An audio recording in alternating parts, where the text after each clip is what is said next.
Rate निकालेगी जो registered, मतलब जो स्टॉक एक्सचेंज में लिस्टेड होगी। अच्छा, लिस्टिंग के बाद ही हो पाता है। ओके। हाँ, मतलब ऑलरेडी लिस्टिंग होगी, या नया भी निकाल सकती है, बट उनको फिर लिस्टिंग करानी पड़ती है। मतलब वो कंपल्सेशन है कि पब्लिक का आपने पैसा लिया है, तो अगर मान लीजिए आपने किसी आईपीओ में 1 लाख रुपए डाले और आपको साल भर बाद उसका रेट अच्छा हो गया और आपको एग्जिट चाहिए, तो प्राइवेट प्लेसमेंट में तो एग्जिट हो नहीं सकता, लेकिन लिस्टेड होगा तो आप मार्केट में सेल करके वो अपना पैसा फ्री कर सकते हैं। अच्छा, एक मैं पढ़ रहा था, इसमें लिखा हुआ था in case of IPO, these are issued in the primary market and can be subsequently traded in secondary market। इसका क्या मतलब हुआ? इसका ये मतलब होता है, देखो आईपीओ होता है प्राइमरी मार्केट, मतलब इनिशियल होता है। बहुत सी कंपनियां जो ऑलरेडी होती है वो भी लेती है, अदरवाइज 90% जो कंपनियां नया बिजनेस स्टार्ट कर रही होती है वो लेती है। तो ये प्राइमरी मार्केट है। उस जिस दिन आईपीओ निकलता है, हमें उस दिन तक उसका क्या रेट रहेगा, आगे क्या है, वो कुछ नहीं पता। एक कैलकुलेशन रहता है कि भाई उसने इतना प्रीमियम रखा है, पर अभी कल को लिस्टेड होने के बाद क्या प्राइस होगा उसका नहीं पता। और सेकेंडरी मार्केट जहाँ पे आप आईपीओ में नहीं लगाते लेकिन बाद में ले सकते हैं, यानी जो स्टॉक एक्सचेंज में लिस्ट हो जाती है कंपनी। अच्छा, ओके, है ना। तो आफ्टर लिस्टिंग आप जो भी सेल परचेज करते हो वो आपका सेकेंडरी मार्केट है। मतलब लिस्टिंग से पहले भी हम लोग परचेज कर सकते हैं? हाँ, आईपीओ में अगर हम लेंगे तो लिस्टिंग के पहले ही होगा। ठीक है है ना भाई। वो तो आज जैसे मान लीजिए किसी कंपनी ने आईपीओ, मतलब क्या होता है सर, देखो कोई कंपनी को फंड चाहिए तो वो फंडिंग के लिए करती है। अब इसमें वैसे तो देखो 99% आईपीओ ओवर सब्सक्राइब्ड होते हैं, मतलब पैसा मिल जाता है। बट 1% कई मतलब कंपनियों की हालत, मतलब किस्मत ही खराब होती है, बोलते हैं कि वो उनका आईपीओ सब्सक्राइब्ड नहीं होता। और सेबी का ऐसा रूल है कि भाई अगर 80% तक 90% तक सब्सक्राइब नहीं हो रहा तो वो आईपीओ उनको विड्रॉ करना पड़ता है। तो उसका जो भी कॉस्टिंग है, जो भी खर्चा है, वो सब जाता है। अच्छा, तो फेस वैल्यू का इससे क्या लिंकेज है? देखिए, फेस वैल्यू शेयर्स की होती है, 1 रुपए हो सकती है, 2 रुपए, 5 रुपए, 10 रुपए, 100 रुपए, लेकिन उस पे कंपनी अपनी गुडविल के बेस पे प्रीमियम चार्ज करती है। और आईपीओ लाने के लिए भी सेबी के कुछ नॉर्म्स है। फर्स्ट ऑफ ऑल ये होता है कि वो कम से कम 5 साल प्रॉफिटेबल ऑर्गेनाइजेशन हो, उसके प्रमोटर का टेक रिकॉर्ड अच्छा हो, किसी प्रकार का कोई एलिगेशन नहीं हो, कोई कोर्ट केस नहीं हो, है ना। और बाय चांस अगर कोई गवर्नमेंट की ड्यूज है, कोई टैक्सेस का इश्यू है, कुछ है, उसको अपने आईपीओ में मेंशन करना कंपलसरी है। क्योंकि वो उनको क्रिस्टल क्लियर चाहिए कि भाई पब्लिक से आप पैसा ले रहे हो तो पब्लिक को पूरी जानकारी होनी चाहिए। तो ये फेस वैल्यू तो ओरिजिनल 1-2 रुपए होती है, लेकिन चूंकि कंपनी 5 साल से काम कर रही है, कोई कंपनी 10 साल से काम कर रही है, तो उनके पास उनकी बुक्स में कैपिटल होता है ऑलरेडी। अच्छा, जो उनकी वैल्यू को बताता है कि भाई आज के डेट में ये कंपनी बंद होती है तो उनके जो भी प्रमोटर्स होल्डिंग है उसमें उनको इतना पैसा मिल जाएगा, या उन्होंने जो प्राइवेट फंडिंग करी होती है बिफोर आईपीओ। जब किसी जमाने में छोटी कंपनी होती है तो प्राइवेट फंडिंग होती है, रिलेटिव से, अपनी सेल्फ फंडिंग, या आसपास के लोगों से, है ना। तो जब आईपीओ आते हैं तो उस समय वो भी अपना पैसा इन कैश करा सकते हैं। इसका एक एग्जांपल देता हूँ मैं आपको। जस्ट डायल का आईपीओ आया था। शुरू में ये स्टार्टअप था तो ये बॉम्बे की कंपनी है बेसिकली, जस्ट डायल। और इन्होंने क्या था, आईपीओ लाने के पहले जब स्टार्टअप किया था तो ये अमिताभ बच्चन के पास गए थे, और अमिताभ बच्चन से ने इसमें करीब 50 करोड़ रुपए इन्वेस्ट किए थे एज ए इन्वेस्टर। और ये 2-2.5-3 साल बाद करीब करीब इसका आईपीओ आया तो उस समय इसका रेट था 1200-1300 रुपए का। तो अमिताभ बच्चन को जो भी शेयर्स मिले थे एट दैट टाइम, वो बीच में तो निकल नहीं सकता था भाई, 3 साल तक जब तक लिस्टेड नहीं है तो बेचेगा का। लेकिन जैसे आईपीओ लिस्ट हुआ, उन्होंने अपना जो वैल्यू उस समय बेचा तो 50 करोड़ का स्टेक उनका बिका 750 करोड़ में। क्योंकि आईपीओ तो इनिशियल 10 रुपए में मिला था, लेकिन वो लिस्टिंग हुआ 1200-1300 पे, तो कुछ प्रीमियम पे भी मार्केट में लाए होंगे, तो ऐसा करके उसका जो स्टेक निकला था वो 750 करोड़ 3 साल में। तो नीलेश जी, हर कोई जो आईपीओ के पहले इन्वेस्ट करता है, अगर कोई स्टार्टअप है उसमें हम इन्वेस्ट करें ठीक है जी। तो सपोज जैसे मेरे पास अगर 10 लाख रुपए हैं और मैं 10 लाख रुपए किसी अपने दोस्त के स्टार्टअप में या किसी में अगर इन्वेस्ट करता हूँ तो जो मुझे उसका शेयर जो भी मिलेंगे वो 10 रुपए फेस वैल्यू पे मिलेंगे। हाँ, इनिशियल तो कोई कंपनी की गुडविल ही नहीं है, कंपनी का कोई मार्केट कैप नहीं है, कोई वैल्यू नहीं है, मतलब है ना, तो उस समय तो वो फेस वैल्यू पे लेकर आएगा 10 रुपए पे। प्रीमियम कब होगा? जब आपकी वर्थ होगी। नहीं तो उस केस में मान लीजिए 10 रुपए का था तो कोई एग्रीमेंट करते हैं क्या कंपनी के साथ कि जब आप लॉन्च करोगे उस समय जो वैल्यू होगी उसके बेसिस पे उसको एनकैश कर सकते हैं? नहीं, कंपनी सर ऑलरेडी आपको शेयर्स इशू करेगी। कंपनी आपको जब आप 10 रुपए के हिसाब से अगर कोई शेयर ले गए तो स्टार्टअप जो भी रहेगा वो आपको शेयर बकायदा इशू करेगा कि भाई आपने 10 रुपए के हिसाब से मेरे से 10 लाख शेयर लिए या 1 लाख शेयर लिया, व्हाटएवर जो भी लिया, वो कंपनी आपको इशू करती है। और जब वो लिस्ट होता है तो आपके जो शेयर्स होते हैं ऑलरेडी, उस समय जब लिस्टिंग का जो मतलब डीमेट में जाएगा, वो आपके उस समय जो डीमेट में वो शिफ्ट हो जाएगा कि आपके एक नंबर ऑफ शेयर शिफ्ट हो जाएंगे। वैल्यू तो आज की करंट वैल्यू आ गई है ना, नंबर ऑफ शेयर जो भी रहेंगे, 1 लाख शेयर आपके पास से तो 1 लाख शेयर हो जाएंगे। और उस दिन जो लिस्टिंग प्राइस होगा उसमें आप एग्जिट कर सकते हो। आप नहीं करना चाहते तो उसके बाद जब भी मौका मिलता है आप एग्जिट कर सकते हो, क्योंकि वो ट्रेडेड है मार्केट में। लेकिन इंडिया का अभी तक का जो रिकॉर्ड रहा है, जैसे आप बोलते हो कि भाई अपन करना चाहे, तो उसमें प्रॉब्लम ये आती है कि 80% जो स्टार्टअप होते हैं वो बंद हो जाते हैं। हाँ, बहुत रिस्की है तो उनका आईपीओ नहीं आ पाता। अब आप देखिए ना, बहुत सारे जो स्टार्टअप होते हैं वो कब ला पाते हैं, या तो कोई अच्छी बैकिंग हो उनके पीछे, है ना। अब आप देखिए स्टार्टअप जो एक ब्रांडेड स्टार्टअप है, जैसे ओला है, उबेर है, इतने सालों से चल रहे, लॉस मेकिंग है, लेकिन अभी तक आईपीओ लेके नहीं आ पा रहे। जोमेटो, पेटीएम अभी पिछले साल आईपीओ लेकर आए थे।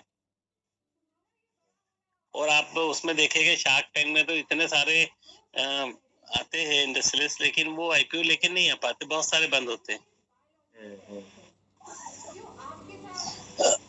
तो इसलिए अपन प्रयास ये करते हैं कि भाई हमारा, चूंकि देखिए मेहनत का पैसा है, कमाया हुआ, प्रॉफिट भले ही कम हो पर लॉस नहीं होना चाहिए। सही बात। वारेन बफेट भी बोलते हैं कि भाई कभी भी किसी भी कंडीशन में लॉस नहीं होना चाहिए। ये रूल नंबर 3 है, मतलब रूल नंबर, उन्होंने जो 3 रूल बनाए थे कि भाई पहला ये था कि भाई किसी भी हालत में आपका नुकसान नहीं होना चाहिए। सेकंड ये था कि भाई रूल नंबर 1 को हमेशा फॉलो करें, है ना। तो ये उनके बेसिकली उनकी बुक्स के ऊपर ये रूल्स भी ऐसे लिखे हुए हैं। तो उसका कारण ये रहता है कि देखिए, क्योंकि ये मार्केट जो है, अब आज हम बात करेंगे 2 टॉपिक पे। एक तो हमारी पर्सनल क्वालिटी क्या होनी चाहिए। ये मार्केट में हम पैसा लगाते हैं तो यहाँ पे हर गलती का जो सजा है वो आपका फाइनेंशियल लॉस है। तो कुछ पर्सनल क्वालिटी है जो कुछ विद्वानों ने लिखी है, ऐसे कि भाई क्या होना चाहिए। दूसरा आज हम पढ़ेंगे सिलेक्शन ऑफ कंपनी, कि हमको किस कंपनी में पैसा लगाना चाहिए, उसके पहले क्या रिसर्च है। ये 2 चीजों पर आज हम बात करेंगे पर्सनल क्वालिटी में। क्योंकि देखिए इसमें आज हम बात करते हैं तो मैंने आपको 2-3 सेगमेंट बताए थे। एक तो इक्विटी केस था, जिसमें हमारे पास डिलीवरी होती है। दूसरा एक सेगमेंट था एफ&ओ का, फ्यूचर एंड ऑप्शन का। अब फ्यूचर एंड ऑप्शन में सेबी ने जो लास्ट ईयर पब्लिश किया था डाटा, उसमें 80% लोगों ने लॉस बियर किया, केवल 20% ऐसे लोग थे जिन्होंने प्रॉफिट अर्न किया। ठीक है ना। तो भाई उसमें क्या होता है, कुछ ना कुछ हमारे अंदर ऐसी क्वालिटी होनी चाहिए जिसमें हम लॉन्ग टाइम तक उसको सस्टेन कर सके, रुक सके। तो अपन छोटी छोटी चीजें हैं बट कोरिलेट करने की कोशिश करते हैं। और देखिए इस मार्केट में इन्वेस्टमेंट करना है तो सबसे पहली जो चीज होती है वो होती है पेशेंस, धैर्य। क्योंकि मार्केट ऐसा होता है, बहुत अप डाउन्स होते हैं। आप में जितना पेशेंस होगा उतना आप इसमें पैसा कमा सकते हैं। फॉर एग्जाम्पल कोविड के समय मार्केट ये हाफ हो गया था, मतलब सीधा सीधा 50% वैल्यू डाउन हो गई थी। और ऐसी सेम कंडीशन हुई थी 2008 में, जब लेमन ब्रदर्स का इशू हुआ था। मैं आपको यहाँ पे एक अपना पर्सनल एग्जांपल कोट करता हूँ। 2008 जनवरी, ये करीब 22 जनवरी के आसपास मार्केट क्रैश हुआ था। जनवरी में 2008 में मैंने करीब 10 जनवरी के आसपास रिलायंस इंडस्ट्री बेचे थे। मेरे पास जो रिलायंस इंडस्ट्री था वो ओरिजिनल वैल्यू का था, 85 रुपीज का मेरा परचेस था, और 2008 में मैंने उसको 3,500 में बेचा, जनवरी 10 के आसपास। 22 जनवरी को मार्केट क्रैश हुआ, रिलायंस इंडस्ट्री 1200-1300 रुपए आ गया। 3,500 का शेयर था, 4 दिन में वो 1200-1300 के आसपास आ गया, और उसके बाद वो 3 महीने में और गिरते गिरते 900 रुपए की रेंज में आ गया। 6 महीने तक मार्केट डाउन रहा। फिर ये हुआ कि भाई अमेरिका का जो लेमन ब्रदर्स का था वो इसलिए वहां पे इश्यू हुआ क्योंकि ओवर वैल्यूड लोन वहां पे प्रोवाइड किए गए थे। अगर एक मकान की कीमत 1 करोड़ रुपए थी तो उस पर 2 करोड़ 2.5 करोड़ तक के लोन दे रखे थे, लिवरेज दे रखा था। तो जब बैंक वसूलने जाता था तो लोग ये कहते थे कि भैया आप तो मकान जब्त कर लो, 2.5 करोड़ तो है नहीं मेरे पास, 1 करोड़ वैल्यू है मार्केट में, अब तो मकान ही रख लो। तो बैंकों के पास टोटल लिक्विडिटी खत्म हो गई थी। हालांकि गवर्नमेंट ने वहां मैनेज किया, यूएस में उन्होंने डॉलर्स वगैरह प्रिंट करे और बहुत सारी चीजों का उसको ऑक्शन कर करा के उसको मैनेजेबल किया, बट इंडिया में उसका बिल्कुल इफेक्ट नहीं आया। शेयर मार्केट पे इसलिए आया कि वो सेंटिमेंटल चलता है। अगर कहीं भी किसी भी वर्ल्ड वाइड कहीं भी प्रॉब्लम आएगी तो शेयर मार्केट में अप डाउन आता है, बट रियल में हमारे इम्पैक्ट इसलिए नहीं आया क्योंकि हमारे पास सेविंग हैबिट्स है। आज हम देखें तो हर परिवार में वो अपनी इनकम का 10 से 20% सेविंग करते ही करते हैं। तो हमारे यहाँ बैंक में लिक्विडिटी की कोई कमी नहीं होती। गोल्ड हमारे पास इंडिया में इतना होता है कि किसी भी इमरजेंसी में हम पूरे वर्ल्ड को के बराबर हम गोल्ड उसको होल्ड करते हैं। तो इन सब कारणों से हमारे पास जब ये समझ में आया कि 6-8 महीने में कि भाई ये केवल यूएस का एक प्रॉब्लम है, वर्ल्ड वाइड इसका कोई फर्क नहीं पड़ेगा, तो मार्केट ने चलना चालू किया। उस दौरान मैंने वही शेयर जो बेचे थे वो 900 रुपए में वापस खरीदे, है ना। और अब वो शायद इत्तेफाक कह लो या एक कैलकुलेशंस कह लो, वो मुझे बेचना इसलिए पड़े थे एक्चुअली क्योंकि इन द मीन टाइम जो हाउसिंग लोन थे वो 9% से बढ़ गए थे 14% तक। अच्छा। तो मेरा एक हाउसिंग लोन चलता था, मैंने कहा यार ये बहुत ज्यादा बढ़ गया है, अगर मैं इसको स्क्वायर ऑफ नहीं करूंगा तो जो मैंने 5 साल तक रीपेमेंट किया है वो जीरो हो रहा है, मतलब बराबर हो रहा है, उतना ही मुझे और देना पड़ रहा है। तो मैंने कहा शेयर भी बढ़ा हुआ है तो इसको अपन बेच के हाउसिंग लोन को क्लियर करते बाद में लेंगे, और वो बाकी उसी साल 6 महीने बाद 3.5 का मुझे 900 में मिल गया था। लेकिन पेशेंस मेरा क्या था, जो मैंने 93 में शेयर खरीदा था वो 2008 तक होल्ड किया। तो इस मार्केट का सबसे पहली चीज है आपके पास पेशेंस होना चाहिए। अगर मार्केट डाउन है तो हमको नहीं बेचना, क्योंकि हमारे पास वो चीज रखी है, और हम जब भी किसी चीज में इन्वेस्ट कर रहे हैं तो ये तो मान के चले कि हमारा सिलेक्शन गलत नहीं है। अब अनटिल अनलेस हो सकता है टाइमिंग उसके साथ कोई प्रॉब्लम हो, प्राइसेस डाउन हो, किसी भी कारण से, बट अगर हमने कोई चीज सेलेक्ट करी है तो हम उसको वेट करेंगे तो वो हमको देखे जाएगी।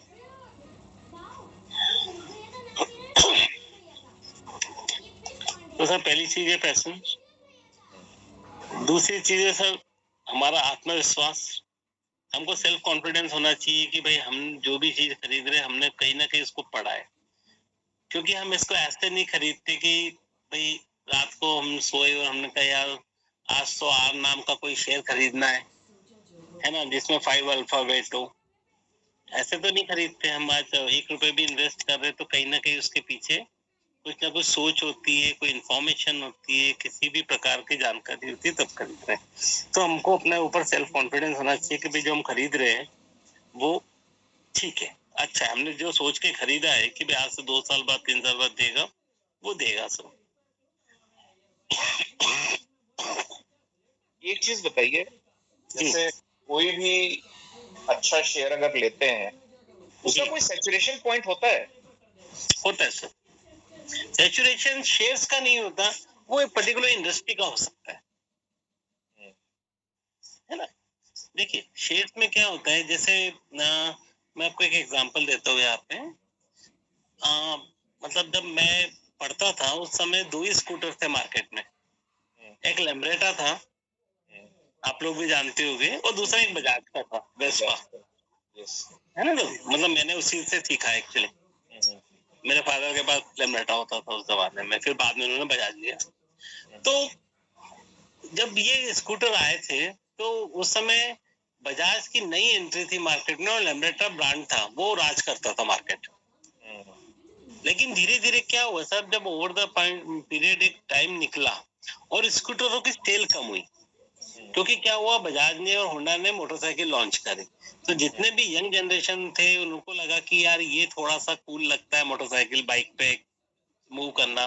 दूसरा उसका एवरेज अच्छा था।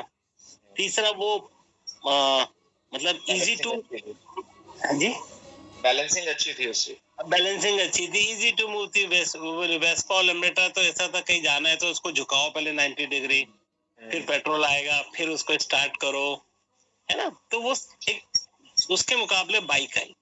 तो जब बाइक आई तो ये समझ में आया कि भाई इनिशियल तो ठीक है, लेकिन 1 से 2 साल के बाद धीरे धीरे लोगों को, यंग जनरेशन थी वो बाइक में अट्रैक्ट हो गई। अब बजाज ने तुरंत इस चीज को कैच किया, उसने स्कूटरों का सेल कम किया। उस समय उसके 4 प्लांट होते थे, मेनली औरंगाबाद में इसका प्लांट था बजाज ऑटो का। तो इसने वहां के 2 प्लांटों में टोटल बाइक पर फोकस कर दिया। और उसी समय मार्केट में हीरो होंडा की जो था, हीरो ग्रुप होंडा जापानी कंपनी के साथ में कोलैबोरेशन हुआ और इन्होंने मार्केट में बाइक डाल दी। लेम्ब्रेटा कहता था कि भाई मैं स्कूटर इंडस्ट्री का राजा हूँ, मुझे कोई फर्क नहीं पड़ेगा। उसने अपना जो भी था वो चेंज नहीं किया, उसी पे अटका रहा, और अगले 5 साल बाद लेम्ब्रेटा मार्केट से गायब हो गया। तो ये सैचुरेशन किस चीज का है, स्कूटर इंडस्ट्री में सैचुरेशन है। अगर वो चेंज करता अपना मॉडल तो वो भी सरवाइव करता। तो इस टाइप से होता है कि टाइम के साथ में बीच बीच में हमको थोड़ा थोड़ा चेंज करना पड़ता है। आशीष जी, एक सवाल था मेरा। आपने जो ये पूछा मतलब सैचुरेशन, तो आपने सैचुरेशन मतलब किस तरह से पूछा, ये पूछा क्या? मुझे ऐसा लगा कि आपका सवाल ये है कि कोई पर्टिकुलर शेयर, हाँ, कोई पर्टिकुलर शेयर जो है वो एक वैल्यू तक ही जा सकता है, उसके बाद फिर वो सैचुरेशन पॉइंट आ जाता है। हाँ, कितने पे बेसिकली, जैसे कि अगर एक शेयर है वो 3000 तक पहुंच गया, अब उसके आगे हो सकता है वो बहुत ही इंक्रीमेंटल चीज जो धीरे धीरे कर लो, 6 महीने में मे भी 3000 से 3200 हो, तो शायद सवाल आपका वैसे उस तरह ना कि उस पॉइंट ऑफ व्यू से था। बट जो सर ने बताया वो भी ठीक बताया, क्योंकि क्या है कि आज की डेट में डाइवर्सिफिकेशन बहुत जरूरी है। बहुत सी कंपनीज जो है अपने आप को डाइवर्सिफाई, जैसे मेरे केस में हमारे यहाँ जो है अब इन लोगों ने सेमीकंडक्टर में अपना प्लांट डालने जा रहे हैं। तो सडनली जो 470 480 के आसपास का शेयर था वो अभी 530 540 के आसपास चला गया था। आज की डेट में थोड़ा सा कम है, बट सडन जंप हुआ उसका 60-70 रुपए का। आपकी कंपनी, ये आप जिस कंपनी में काम करते हैं वो क्या, उसको नहीं बात सकते? हेलो हेलो, आप किस कंपनी की बात कर रहे हैं सर? मैं सीजी पावर की बात कर रहा हूँ। अच्छा, ओके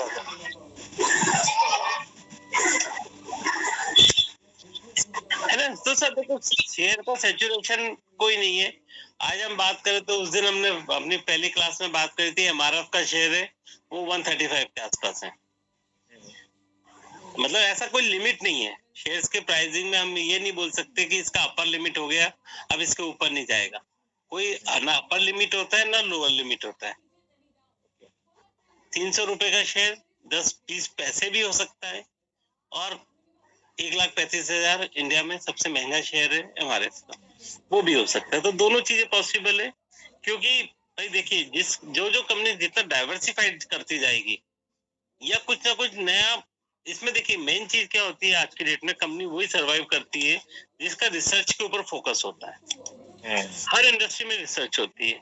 अब या तो आप कोई नया लेकर आ जाओ, या फिर आप नए फील्ड में चले जाओ, है ना। ये भी होता है भाई, जैसे आज कोई कंपनी बना रही है कोई चीज में, अब जैसे उसके बाद बजाज की हम बात करें तो 2 व्हीलर के बाद इन्होंने सेकंड सेगमेंट पकड़ा, 3 व्हीलर। उस समय नया नया था। तो आज आप देखोगे, आप 90% ऑटोज देखोगे तो बजाज के, बजाज के, yes. है ना। तो उन्होंने क्या किया, टू व्हीलर में भाई मोटरसाइकिल बिक रही थी, वह कंपटीशन था, टीवीएस आ गया था, हीरो होंडा आ गया था, बजाज था। इसमें टीवीएस 3rd नंबर पे था और होंडा चूंकि जापानी टेक्नोलॉजी थी, नॉइज नहीं होता था, बहुत ज्यादा एवरेज देती थी, उस कारण से वो नंबर 1 आ गया। लेकिन बजाज ने तुरंत अपना सेगमेंट चेंज किया और 3 व्हीलर्स में आ गए। तो वहाँ मोनोपोली है। मोनोपोली ना वो होंडा बनाता है, ना टीवीएस बनाता है और ना मारुति बनाता है। 3 व्हीलर सेगमेंट किसी का नहीं है। तो वहां से उनके प्राइसेस बढ़े। जो सैचुरेशन इंडस्ट्री पे आ रहा था वो उन्होंने डाइवर्सिफाइड कर लिया। तो इस टाइप से अगर कंपनी का विजन अच्छा है, कंपनी ये सोच सकती है दूर तक कि भाई आगे आने वाले टाइम में हमको क्या चलेगा, है ना। अभी हम करंट सिनारियो में बात करें तो जो गाड़ी आज पेट्रोल, डीजल और सीएनजी पे चल रही है, आने वाले 4 से 5 साल में अगर वो इलेक्ट्रिक पे कन्वर्ट नहीं हुई, ईवी पे कन्वर्ट नहीं हुई, तो वो कंपनी बंद हो जाएगी। क्योंकि अब आने वाले टाइम में जो मार्केट है वो टोटल या तो इलेक्ट्रिक व्हीकल का रहेगा या हाइड्रोजन बेस्ड व्हीकल ही होंगे। क्योंकि पेट्रोल डीजल गवर्नमेंट बिल्कुल ठान के बैठी है कि 2030 तक खत्म करना है। मतलब व्हीकल जो है वो मिनिमाइज करना है, नया रजिस्ट्रेशन नहीं करना। कंपनियों को भी बोल दिया है कि भाई आपका जो होना चाहिए वो 6:4 का होना चाहिए। अगर 6 इलेक्ट्रिक बना रहे तो 4 आप डीजल पेट्रोल बना सकते हो। तो धीरे धीरे आपको होगा चेंज, अपने आप को करना है। और इसीलिए अभी टाटा का जो नैनो का प्लांट था साणंद में, जो नैनो गाड़ी जहाँ बनती थी गुजरात में साणंद में, वहाँ उन्होंने पूरा कन्वर्ट कर दिया है ईवी पे। अब वहां से वो टाटा अपना इलेक्ट्रिक व्हीकल बना रहा है। और टाटा ने चूंकि इस चीज को जल्दी समझा तो आज टाटा नंबर 1 है ईवी में। 4 से 6 मॉडल उसके निकले हुए हैं, 3-4 मॉडल पे रिसर्च चल रहा है। मतलब टाटा की गाड़ियां अभी नंबर 1 चली इलेक्ट्रिक पे। 2nd नंबर अभी महिंद्रा चल रहा है, मारुति थोड़ा सा पीछे हो गया। तो डाइवर्सिफिकेशन बहुत जरूरी है। आपको अंदाजा होना चाहिए, गवर्नमेंट पॉलिसीज पे बेस्ड होना चाहिए। तो मार्केट के सिनेरियो के साथ में आपको चेंज करना पड़ेगा। क्लियर हुआ सर? ठीक है जी। भरत जी नमस्कार। नमस्ते सर। सर आपने देखे थे पहले के 2 वीडियो?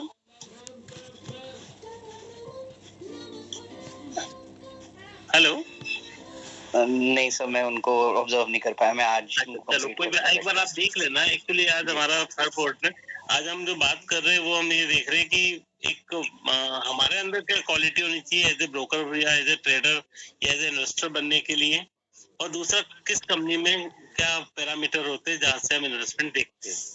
ठीक है सर, तो अभी हमने चालू किया था, आप देखिए, कोशिश करिए। कोई समझ में नहीं आया तो अपन बाद में बात कर सकते हैं। जी सर। तो सर अपन ने 2 चीजें पे बात की। तीसरी चीज है सर कॉमन सेंस। अब कॉमन सेंस देखिए क्या होता है कि कई बार ऐसा होता है कि भाई हमको लग रहा है कि भाई इस कारण से ऐसा होगा। जैसे फॉर एग्जांपल अगर हम बात करें तो एक बहुत कॉमन सा फैक्टर ये बोलते हैं कि भाई अगर मान लीजिए क्रूड ऑयल के या पेट्रोल के रेट डाउन होते तो पेट्रोलियम कंपनी जो भी होती है उनके प्रॉफिट पे असर आता है, वो उनके प्राइसेस कम हो जाते हैं, है ना। क्योंकि भाई उनकी जो प्रॉफिट और मार्जिन है वो कम हो गया। और इसके एवज में वो कंपनियों को फायदा होता है जो पेट्रोलियम प्रोडक्ट को रॉ मटेरियल की तरह यूज करती है। जैसे फॉर एग्जांपल पेंट कंपनी, जो भी हम पेंट्स कंपनी देखते हैं उनकी में सबसे बड़ा पेट्रोलियम प्रोडक्ट ही होता है रॉ की तरह। तो अगर पेट्रोलियम के प्राइसेस कम हो गए तो वहां पे उनका प्रॉफिट और मार्जिन बढ़ जाएगा।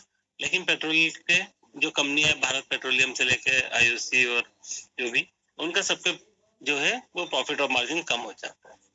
तो अब ऐसे कंडीशन में हमको ये देखना है कि भाई कौन सी कंपनी काम करती है। जैसे मान लीजिए इंटरनेशनल मार्केट में अगर प्राइस कम हुए तो सब्सिक्वेंटली ये भी अपने प्राइस डाउन करते हैं, बट प्रॉफिट ऑफ मार्जिन तो मेरे ख्याल से कांस्टेंट रहना चाहिए। नहीं, इनके पास सर कई बार क्या होता है कि ये अपने प्राइसेस डाउन करते हैं, लेकिन कई बार गवर्नमेंट का इंटरफेयर होता है सर इसमें। हाँ, गवर्नमेंट का इंटरफेरेंस से हो सकता है ना। अब चूंकि पेट्रोलियम ऐसा जो जीएसटी में नहीं आता है, बट गवर्नमेंट का डायरेक्ट कनेक्शन है। अभी इलेक्शन के पहले शायद 3-4 रुपए कम हो जाएगा। अच्छा। मतलब एक उसके लिए भी, एक सपोर्टिंग के लिए और उसके बाद हो सकता है बढ़ भी जाए, क्योंकि इसकी प्राइसिंग गवर्नमेंट के पास आज जो सबसे ज्यादा अर्निंग आ रही है सर, देखिए अगर हम बात करते हैं टैक्सेस की, तो जीएसटी का कलेक्शन बहुत अच्छा है, no doubt, but income tax का या डायरेक्ट टैक्स का कलेक्शन बहुत डाउन है।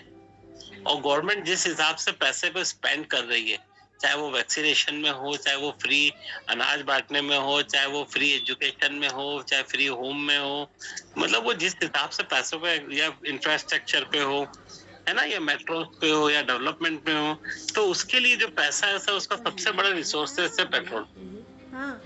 और इसीलिए देखिए अगर क्रूड ऑयल $70 तक भी आ जाता है पर बैरल, तो भी रेट वही कांस्टेंट रहते, 106 108 रुपए। 90 था तब भी वही थे, है ना। और अभी 50 भी हो जाएगा। रशिया से जो इन्होंने खरीदा था अभी रशिया यूक्रेन वॉर के समय, इन्होंने $45 पर बैरल के खरीदा था, जो इंटरनेशनल मार्केट में उस समय 80 रुपए था। तो यहाँ पे गवर्नमेंट के कारण वो पेट्रोल के रेट डाउन नहीं कर पाए सर, तो प्राइसिंग इफेक्ट आता है। दूसरा एक एग्जांपल और ले सकते हैं भाई, हम जानते हैं कि हमारे देश में सोने का सबसे ज्यादा कंजम्पशन होता है मैरिज सीजन में। अब हमें पता है कि भाई मैरिज कब चालू होती है, दिवाली के बाद, जब एकादशी होती है 11, उसके बाद से मैरिज होती है। तो ये 2 से 3 महीने में गोल्ड के प्राइसेस बढ़ते हैं और गोल्ड कंपनीज के शेयर्स भी बढ़ते हैं। त्योहार का टाइम है, तो उस वाले त्योहार वाले क्वार्टर में जो भी हमारे डिपार्टमेंटल स्टोर्स वाले हैं या कंज्यूमेबल प्रोडक्ट वाले कंपनीज है, लाइक डी मार्ट है, हमारा टाटा कंज्यूमर है, इनके सबके प्राइसेस बढ़ते हैं, क्योंकि लोगों की ऑफटेक बढ़ जाती है, परचेसिंग पावर बढ़ जाती है। तो ये एक छोटा सा अगर हम लॉजिक लगाते हैं कि भाई ये रीजन से ये बढ़ेगा। जैसे फॉर एग्जांपल अभी हम बात करें, मैडम से अभी बीच में उस दिन चर्चा चल रही थी, तो उनको मैंने एक शेयर बताया था, वीबीएल, वरुण बेवरेज लिमिटेड। ये इंडिया में पेप्सी का मैन्युफैक्चरर है। इसके पास जो अभी ये 3 महीने होते हैं, अप्रैल मई जून, पूरे 9 महीने की सेल एक तरफ होती है, 3 महीने की सेल एक तरफ होती है। तो 3 महीने के बाद जब इसका इस क्वार्टर का रिजल्ट आता है, तो ये शेयर जो है उसकी प्राइसिंग में 300-400 रुपए तक ही आप हो जाता है। हम लोगों ने वो शेयर हो गया एक तरीके से, ये जी साइक्लिक हो गया एक तरीके से। हाँ, मतलब ये हम यूज कर सकते हैं कि भाई कंपनी क्या बनाती है, वो क्या बिकता है ना। अब गर्मी के मौसम में सर, इस समय हमारी जो इलेक्ट्रॉनिक कंपनीज है, वोल्टास है, ब्लू स्टार है, एसी की डिमांड बढ़ जाती है। एसी जो बना रही है कंपनी, वो बिकेगा, और जितनी भीषण गर्मी होती है उतनी ज्यादा एसी की सेल बढ़ती है। ये हम ऐसा लॉजिक लगा सकते हैं मार्केट में कि भाई देखिए पूरा मार्केट जो बेस्ड है वो डिमांड और सप्लाई का है। हाई डिमांड होगी हाई प्राइस होगा, लो डिमांड होगी लो प्राइस होगा। सिंपल, आप शायद सब्जी खरीदने मार्केट में जाते हैं, अगर सब्जी मंडी में टमाटर बहुत ज्यादा आया है तो उसके रेट 30 रुपए 40 रुपए से गिर के 20 रुपए आ जाएगी। और अगर सब्जी में टमाटर उस दिन मंडी में नहीं है तो 40 रुपए वाली चीज 80 रुपए बिकती है। वही सेम शेयर मार्केट का होता है, जितनी डिमांड होगी जिस सेक्टर की, जिस स्टॉक की, उसके प्राइसिंग उसी हिसाब से बढ़ते हैं। तो यहाँ पे अपन ऐसा लॉजिक अपना यूज या अपन कॉमन सेंस यूज कर सकते हैं, भाई ये चीज यहाँ पे बिकेगी, और ये रिफ्लेक्ट होता है। ये सारी चीजें जो मैं आपको बोल रहा हूँ, ये शेयर के प्राइसिंग में रिफ्लेक्ट होता है। वरुण बेवरेज अभी 2 महीने में ये 1300 से अभी कितना हो गया, 1500 कुछ हो गया, 1400-1500 कुछ हो गया, शायद मैडम को पता होगा। या डी मार्ट हम बात करें तो 3400, 3500, 3600 पे चल रहा था, इस समय वो करीब 4600 के आसपास हो गया, 40-4500, क्योंकि पिछला जो क्वार्टर था, त्योहार वाला क्वार्टर था, उसका रिजल्ट बहुत अच्छा है। तो तीसरा हमारा जो फैक्टर है वो कॉमन सेंस हम बोल सकते हैं इसको, या हम इसको ये बोल सकते हैं कि भाई हमारा एक लॉजिक जो बोलता है वो है। फिर अगला जो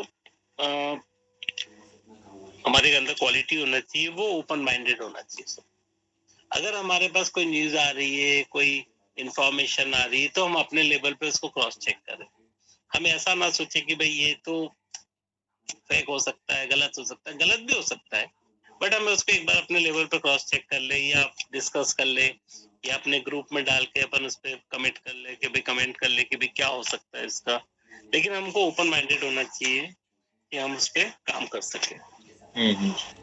फिर उसके बाद हमारे पास ये होना चाहिए कि किसी भी शेयर से हमको किसी प्रकार का लगाव नहीं होना चाहिए, है ना। अब कई बार क्या होता है, जैसे ऐसा होता है भाई मेरे फादर इस कंपनी में करते थे, तो ये मेरे लिए एक अटैचमेंट हो गया कि भाई मेरे फादर ने इस कंपनी में काम किया तो मैं शेयर्स को खरीद के रख लूं। कई बार अच्छा भी होता है, लेकिन अधिकतर वो खराब ही होता है, क्योंकि हमने कोई लॉजिक उसमें या उसके फंडामेंटल्स या उसका टेक्निकल नहीं देखा, हमने उससे अटैचमेंट देखा, है ना। तो अटैचमेंट नहीं होना चाहिए किसी भी शेयर से हमको, कि भाई हमारा है, या भाई ये नाम मुझे बहुत पसंद आ रहा है ना। फॉर एग्जाम्पल भाई जैसे मान लीजिए रिलायंस है, रिलायंस साहब मुझे नाम बहुत पसंद है, मैं रिलायंस खरीद लूं, या मेरे कोई रिलेटिव है वो करते हैं काम, तो वो चीजें इस मार्केट में पैसा कमाना है, तो हमको किसी शेयर से कोई मोहब्बत नहीं करनी, हमारे लिए सब अच्छे जो हमको पैसा कमा के दे वो अच्छा है। दूसरा परसिस्टेंसी, निरंतरता। कोई भी हम अगर कोई भी चीज लेते तो ऐसा नहीं होना चाहिए, हमको कहीं ना कहीं मार्केट से टच होना चाहिए। आइदर हम ट्रेड करें उस माध्यम से टच में रहे, हम न्यूज कैरी करें उस माध्यम से टच में रहे, एटलीस्ट हमारा कोई क्वेश्चन है हम उस माध्यम से टच में रहे, मतलब कहीं ना कहीं निरंतरता होनी चाहिए। आज हमने कोई लिया, उसके बाद हम एक साल तक कुछ नहीं देख रहे, फिर हम गए मार्केट में, तो हमारे लिए जो एक साल का पीरियड है वो सारी इंफॉर्मेशन पॉप आउट हो जाएगी, हमको नहीं पता चलेगा कि इस बीच में क्या हो गया। बट जैसे आप लॉन्ग टर्म इन्वेस्टमेंट की बात करते हैं, तो उसमें irrespective of variation in prices हम लोग को तो कायदे से वेट करना चाहिए। नहीं, पैशंस होना चाहिए सर, बट ऐसा नहीं होना चाहिए जैसे फॉर एग्जांपल मैंने एक कंपनी का शेयर्स लिया और मैंने ये सोचा कि भाई इस शेयर्स में आज मैंने 1 लाख 2 लाख 5 लाख रुपए लगा दिए, और 15 साल बाद जब मेरी बिटिया की शादी होगी एट दैट टाइम मैं उस शेयर को कैश कर लूंगा, और मैं लेके उसको रख के भूल गया। अब उसमें दोनों चीजें की संभावना है, 15 साल में वो 5 लाख के 5 करोड़ भी बना सकता है, और 15 साल बाद वो कंपनी गायब हो जाए, कंपनी बंद हो जाए। तो हम लॉन्ग टर्म की बात तो करते, बट हमको उसको कंटिन्यू में वॉच भी करना है, हमारा जो इन्वेस्टमेंट है उसको कैलकुलेट भी करना है, उसको ये भी देखना है कि भाई वो एक मिनिमम पैरामीटर पे रिटर्न दे पा रहा है कि नहीं दे पा रहा। क्योंकि ऐसी बहुत सारी कंपनियां थी जो किसी जमाने में बहुत अच्छी कंपनियां होती थी और आज उनका कोई नामो निशान नहीं है। तो लॉन्ग टर्म तो ठीक है, बिल्कुल मैं आपकी बात से एग्रीड हूँ, बट आपको उसको बीच बीच में ये भी देखना जरूरी है कि वो कहाँ पे है, उसका क्या स्थिति है। हम अगर उसको एक एवरेज 12-13% का रिटर्न एक्सेप्ट कर रहे तो वो हमको मिल पा रहा है, नहीं मिल पा रहा, इस बीच क्या गवर्नमेंट पॉलिसी चेंज हो गई, क्या कंपनी के प्रोडक्ट चेंज हो गए, क्या कंपनी का मैनेजमेंट चेंज हो गया, बहुत सारी चीजें होती है सर। तो उसके लिए भी हमको उसमें ये देखना पड़ता है निरंतरता में कि भाई हम अपना वैल्यूएशन करें उस चीज में।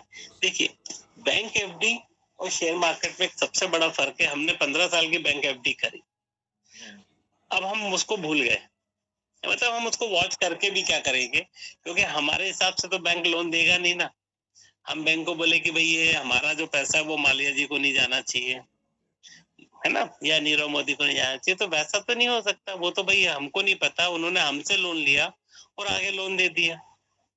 लेकिन चूंकि शेयर्स में हम डायरेक्टली इन्वॉल्व है, हमारा पैसा लगा हुआ है, तो हमको उसको लगातार चेक करना पड़ता है कि भाई ये किसी भी कारण से अगर कुछ भी अप डाउन हो रहे तो वो उसके प्राइसिंग में दिखेगा, उसके परफॉर्मेंस में दिखेगा, उसके हिसाब से हमको डिसीजन लेना पड़ता है कि इसको हम कंटिन्यू करें या ना करें। तो आपको मार्केट से मतलब कहीं ना कहीं अटैचमेंट होना चाहिए।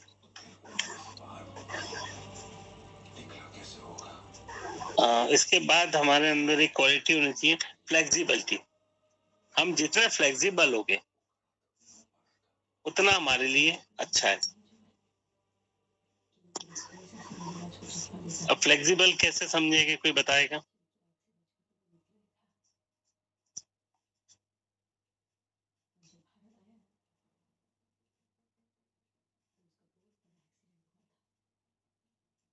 फ्लेक्सिबिलिटी से आपका मतलब मेरे ख्याल से शायद ये है कि depending upon the market variation आप जो है अपना डेली का जो सेलिंग है, परचेजिंग है, वो शायद कर सकते हैं। जी, आप ये भी बोल सकते हैं, बिल्कुल ठीक। और फ्लेक्सिबल का मतलब ये हो सकता है कि भाई हम ऐसा नहीं करें कि भाई आज हमने ये डिसाइड किया कि भाई हम इसके अंदर इस मार्केट के अंदर हम 1 लाख रुपए की कैपिटल को इन्वेस्ट करेंगे, लेकिन अगर आपको ऐसी अपॉर्चुनिटी मिलती है कि मार्केट बहुत ज्यादा डाउन हो गया और आपको मालूम है कि भाई कंपनी में कोई प्रॉब्लम नहीं है, किसी भी एक्सटर्नल कंडीशन के कारण मार्केट डाउन हुआ लेकिन कंपनी के अंदर कोई प्रॉब्लम नहीं है, और उस समय वो रेट अगर आधा हो जाता है, तो आप ऐसा प्रिंसिपल ही मत सोचिए कि भाई 1 लाख ही इन्वेस्ट करेंगे। आप उस समय ज्यादा इन्वेस्ट कर सकते हैं, क्योंकि आपको मालूम है कि अगर हम लो प्राइस पे कोई भी चीज खरीदेंगे तो हमारे प्रॉफिट और मार्जिन के साथ चांसेस बढ़ जाएंगे।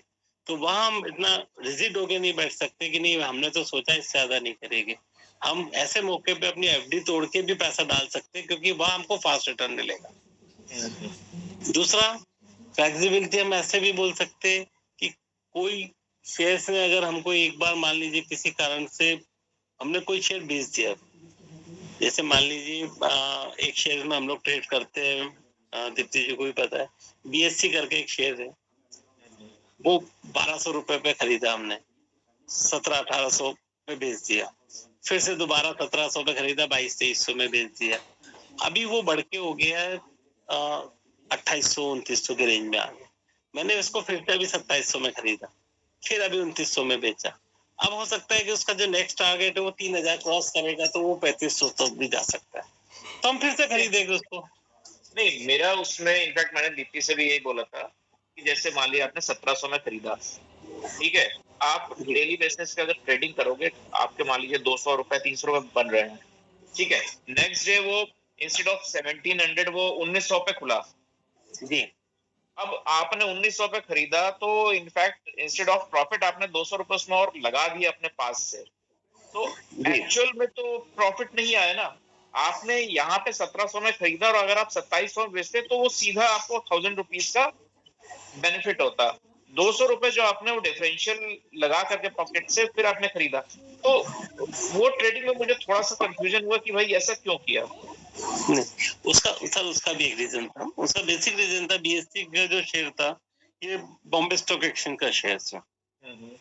अब इसके अंदर जो इसकी एक्चुअली अगर हम डाटा के बेस पे कैलकुलेशन करें तो ये 2300-2400 इसका प्राइसिंग होना था, या 2200 प्राइसिंग होना था, इससे ज्यादा नहीं होना था, तो हम एक चांस लेते हैं। दूसरा, ये हाईली वोलेटाइल स्टॉक है, एक दिन में ये 500-600 रुपए अप डाउन कर जाता है।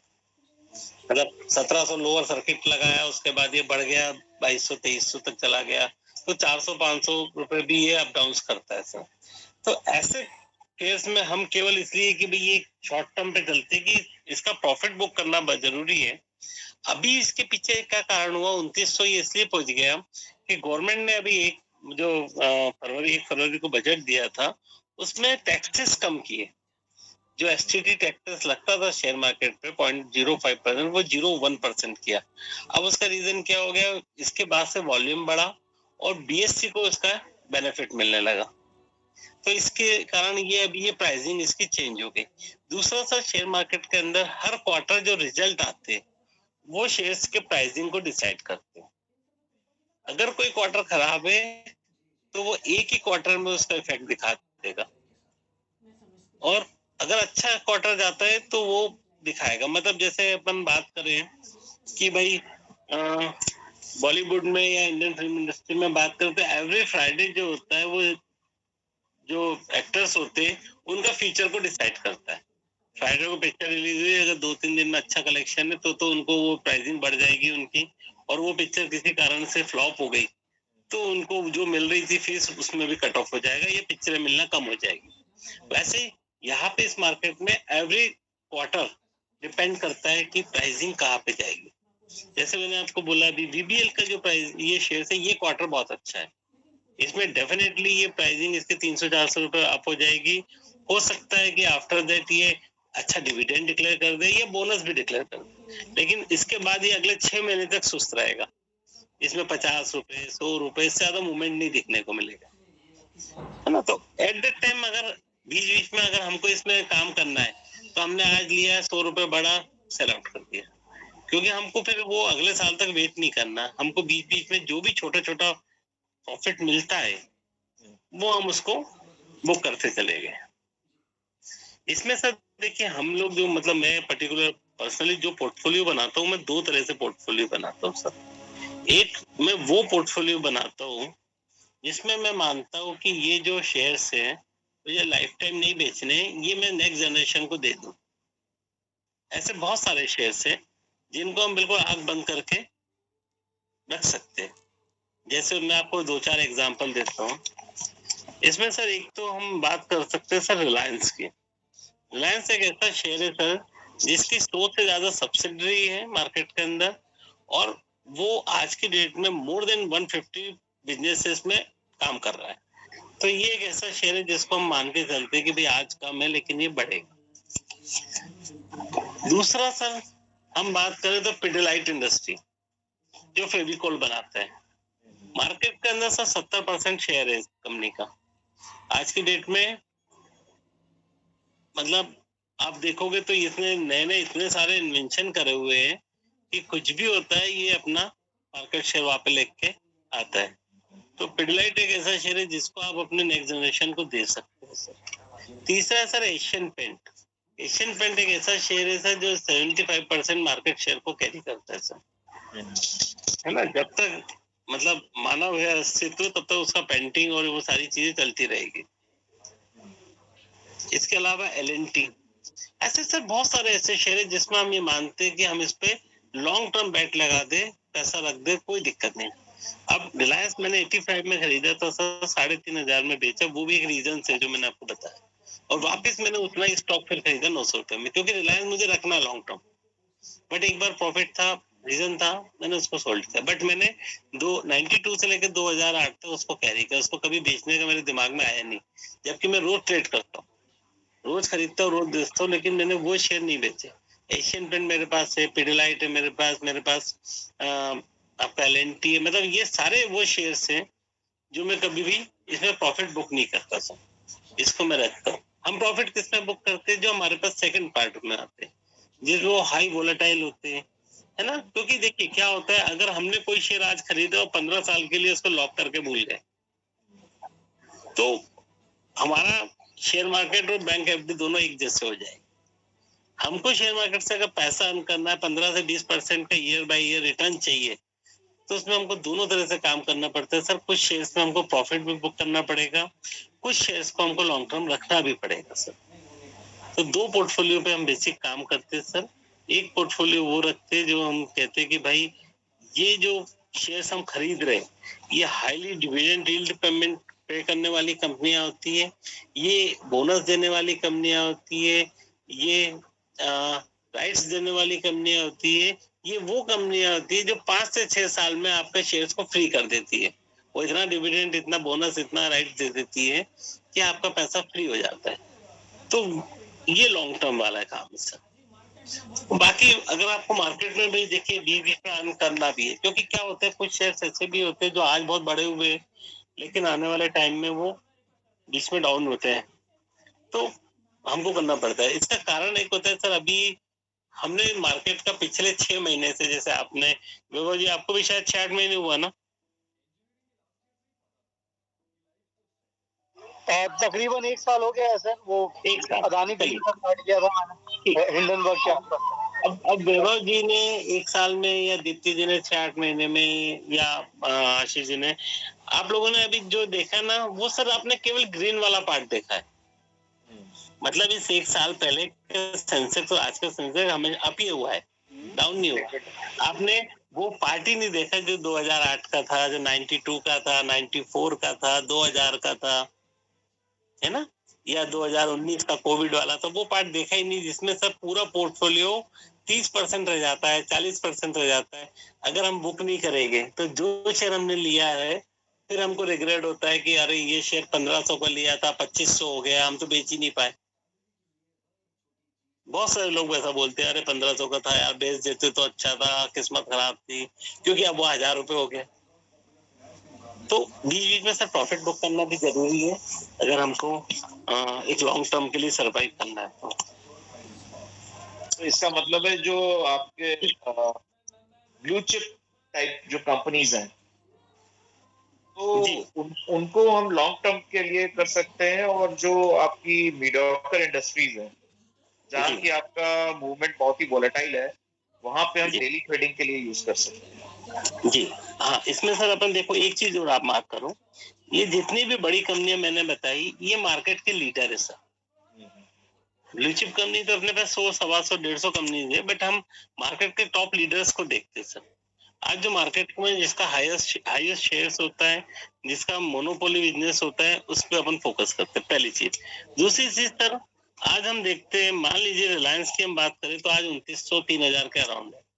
3000 का ये शेयर 6000 होते होते 5 साल लग जाएंगे। लेकिन उसी के साथ में अगर कोई एक मिड कैप कंपनी है तो 6 महीने में आपका पैसा मोर देन डबल या उससे ज्यादा कर देगा। तो हमको मिक्स, एक्चुअली जब भी हम पोर्टफोलियो पे बात करते हैं ना सर, हमको डाइवर्सिफाइड पोर्टफोलियो चाहिए। छोटी कंपनी, मिड कैप कंपनी, उसमें पोटेंशियल बहुत होता है, ग्रोथ के चांसेस बहुत होते हैं सर, वो बहुत जल्दी बढ़ती है क्योंकि आने वाले टाइम में वो वही लार्ज कैप बनती है।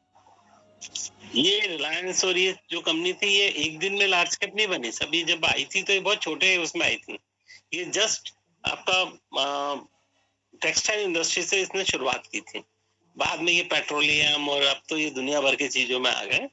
बट उस समय रिलायंस को जो था वो 10 रुपए का शेयर था, और ये पहली जब इन्होंने एनुअल मीटिंग की थी तो ये 14-15 रुपए हो गया था। तो इनके इन्वेस्टर इतने खुश थे कि ये 1.5 गुना हमारा पैसा हो गया,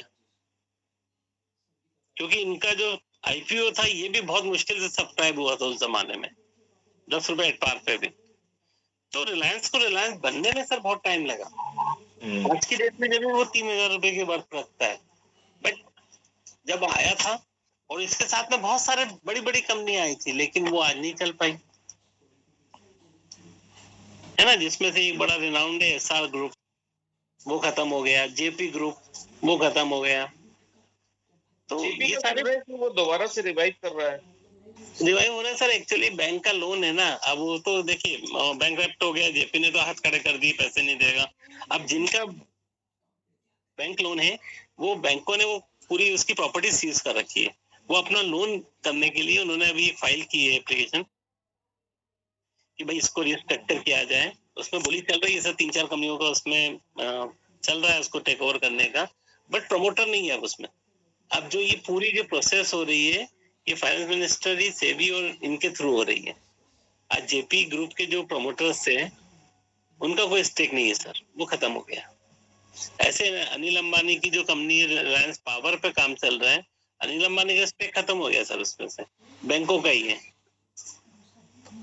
तो बैंक तो अपना लोन लेने के लिए उसको कोशिश करेगा भाई, क्योंकि वो बंद है तो या तो वो एसेट बिकेगी या वो रिस्ट्रक्चर में चली जाएगी, तो जो ग्रुप खरीदेगा वो बैंक का लोन चुका देगा।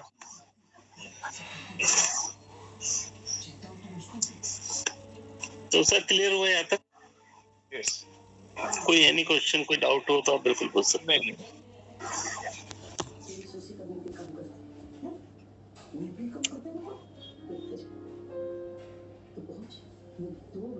इसके बाद सर हमको देखना है अपने अंदर कि ability to make decision. Sir हमको अपना जो डिसीजन है वो बिल्कुल राइट टाइम पे सही होना चाहिए। अगर हमारा नेचर बहुत डिले करने का है तो भी हम चूक जाएंगे, या हमने बहुत इम्पेशंस से बहुत जल्दीबाजी में भी कोई चीज ली तो भी हम चूक जाएंगे सर। थोड़ा सा हमको अपना डिसीजन पे काम करना पड़ेगा। दूसरा, हमारा गोल, हमारा पैसा, हमारा विजन एकदम क्लियर होना चाहिए कि हम ये कितने समय तक होल्ड कर सकते हैं। देखिए सर, इस मार्केट के अंदर बहुत सारे लोग ऐसे आते हैं जो ये कहते हैं कि भाई हम इसमें एक शॉर्ट टर्म पैसा कमाना चाहते हैं। जैसे फॉर एग्जांपल अगर किसी ने कहा कि भाई मैं क्रेडिट कार्ड का यूज करके शेयर खरीद लूं और 3 महीने में तो बढ़ ही रहा है, 2 महीने में तो बढ़ ही रहा है, मैं पेमेंट कर दूंगा बेच के, प्रॉफिट अपना आ जाएगा, तो सर वो 100% लॉस में जाना है। इसके अंदर हमारा सर एडवाइजेबल होता है कि आप वो पैसा यूज करो, वो पैसा इसमें डालो जो आपको बिल्कुल जरूरत का ही नहीं है। मतलब आप अपना कहीं से लोन लेकर, क्रेडिट कार्ड से लेके, या कहीं से आप कहीं से ऐसा इमरजेंसी फंड, जैसे मान लीजिए किसी के घर में 6 महीने बाद शादी है, अब उसने कहा साहब 6 महीने में मेरा पैसा बढ़ा दो 20% 15%, जितना भी बढ़ जाए क्या बुरा है, बैंक में तो कुछ मिलना नहीं 6 महीने में। तो ऐसा पैसा बिल्कुल एडवाइजेबल नहीं होता कि आप इस मार्केट में डालो। मार्केट का एक नॉर्मल साइकिल होता है सर 3 से 5 साल का।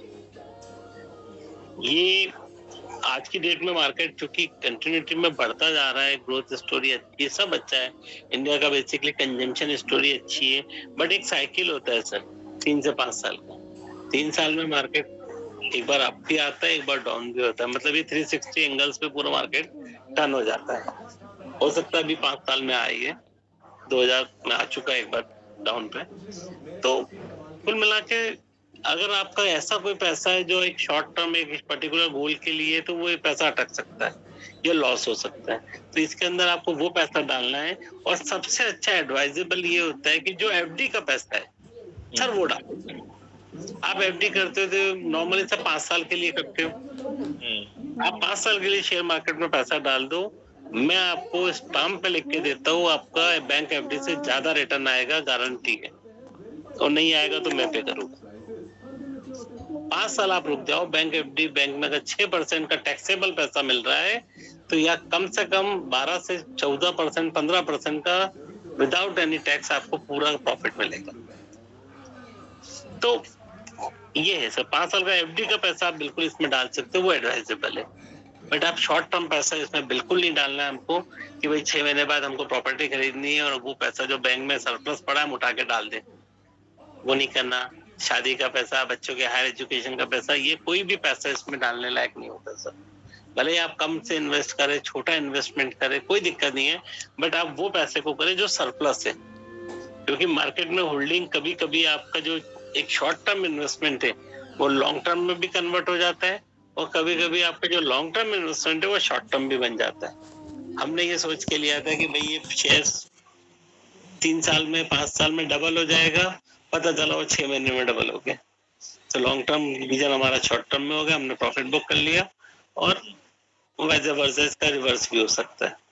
तो बिल्कुल एडवाइजेबल नहीं होता सर कि हमारा ऐसा पैसा जो सरप्लस में है लेकिन एक शॉर्ट टर्म में है, वो हमको डालना है सर।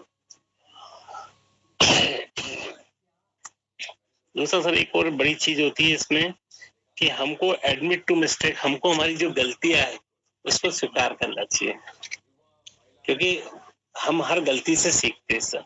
अगर हमने अपनी गलती स्वीकार करी कि भाई हमने कोई रॉन्ग ट्रेड लिया, या हमने न्यूज बेस्ड कोई ट्रेड लिया, या हमने किसी के दोस्त के कहने पे कोई ट्रेड लिया और कोई गलत ट्रेड हो गया, तो ठीक है भाई, हमको उसको गलती को मानना चाहिए कि भाई अगली बार जब हम लेंगे तो हम इस पे पूरी रिसर्च करेंगे, स्टडी करेंगे।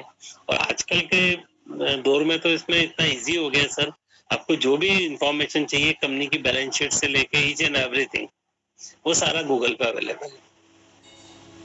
जब मैंने सर 92 में काम किया था तो हमारे पास साल में एक बार कंपनी की रिपोर्ट्स आती थी, उनकी एजीएम होती थी उस समय, उस रिपोर्ट्स के बेस पे हमको सारी चीजें पता चलती थी कि कंपनी की ग्रोथ क्या है, फ्यूचर प्रोजेक्ट क्या है, कुछ भी पहले से पता नहीं होता। आज तो एक न्यूज अगर आज कुछ भी होती है तो वो विद इन 24 आवर्स पूरी फ्लैश हो जाती है कि भाई कंपनी पे ये प्रोजेक्ट है। जैसे उस दिन आशीष जी से बात हो रही थी कि सेमीकंडक्टर है, 3 कंपनियों को मिला, 2 कंपनियों को मिला, और वो तुरंत मार्केट में फ्लैश हो गई। तो आज की डेट में इंफॉर्मेशन सिस्टम इतना अच्छा है कि आपके पास सब चीजें अवेलेबल है। तो अगर हम कुछ भी करते हैं इन्वेस्टमेंट, तो एक बार थोड़ा सा हम देख लें कि भाई हमारा पैसा हम सही जगह लगा रहे हैं नहीं लगा रहे, वो क्लियर उसमें होना जरूरी है सर।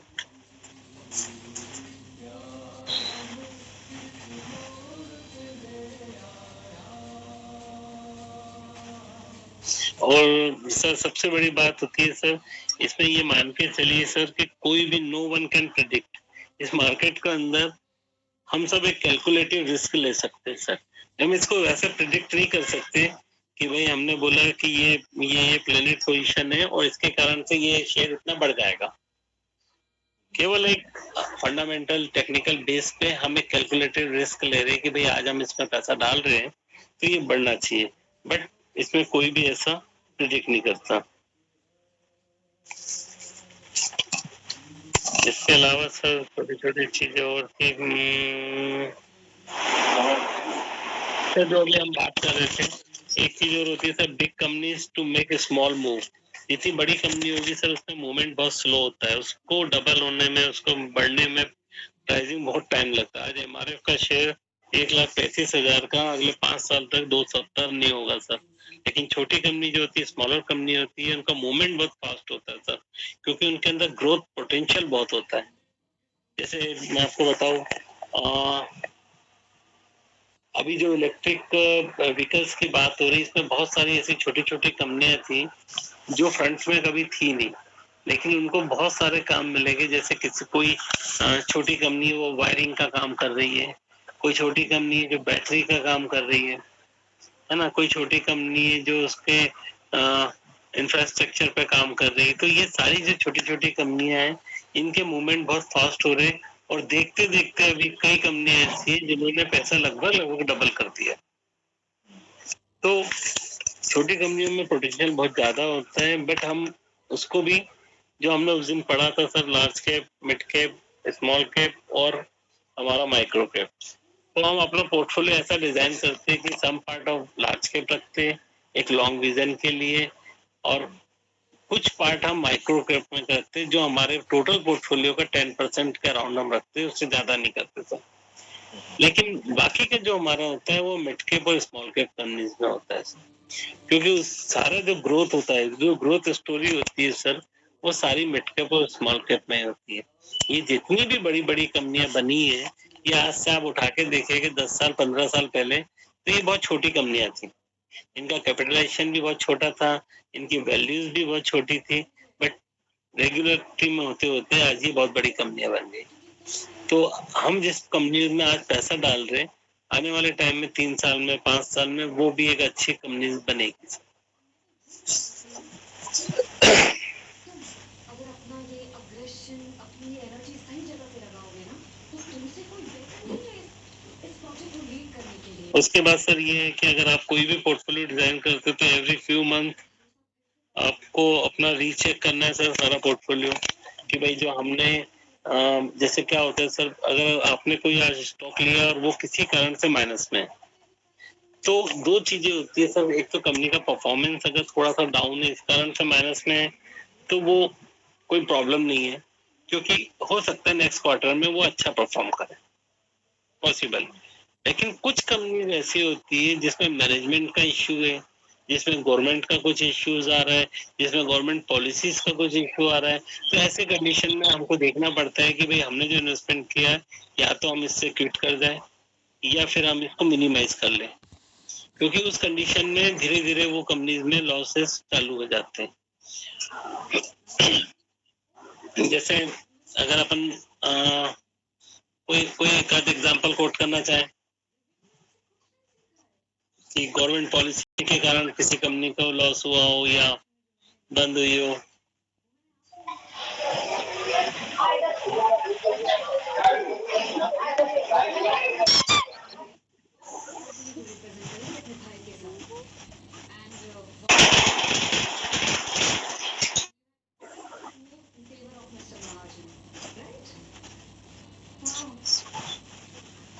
सर ऐसा तो कुछ याद नहीं आ रहा है। ऐसे सर हम आपको थोड़ा सा हिंट दिया, तो ऐसा सर फाइनेंशियल सेक्टर्स में बहुत होता है, क्योंकि वहां पे पॉलिसी बहुत जल्दी जल्दी चेंज हो जाती है।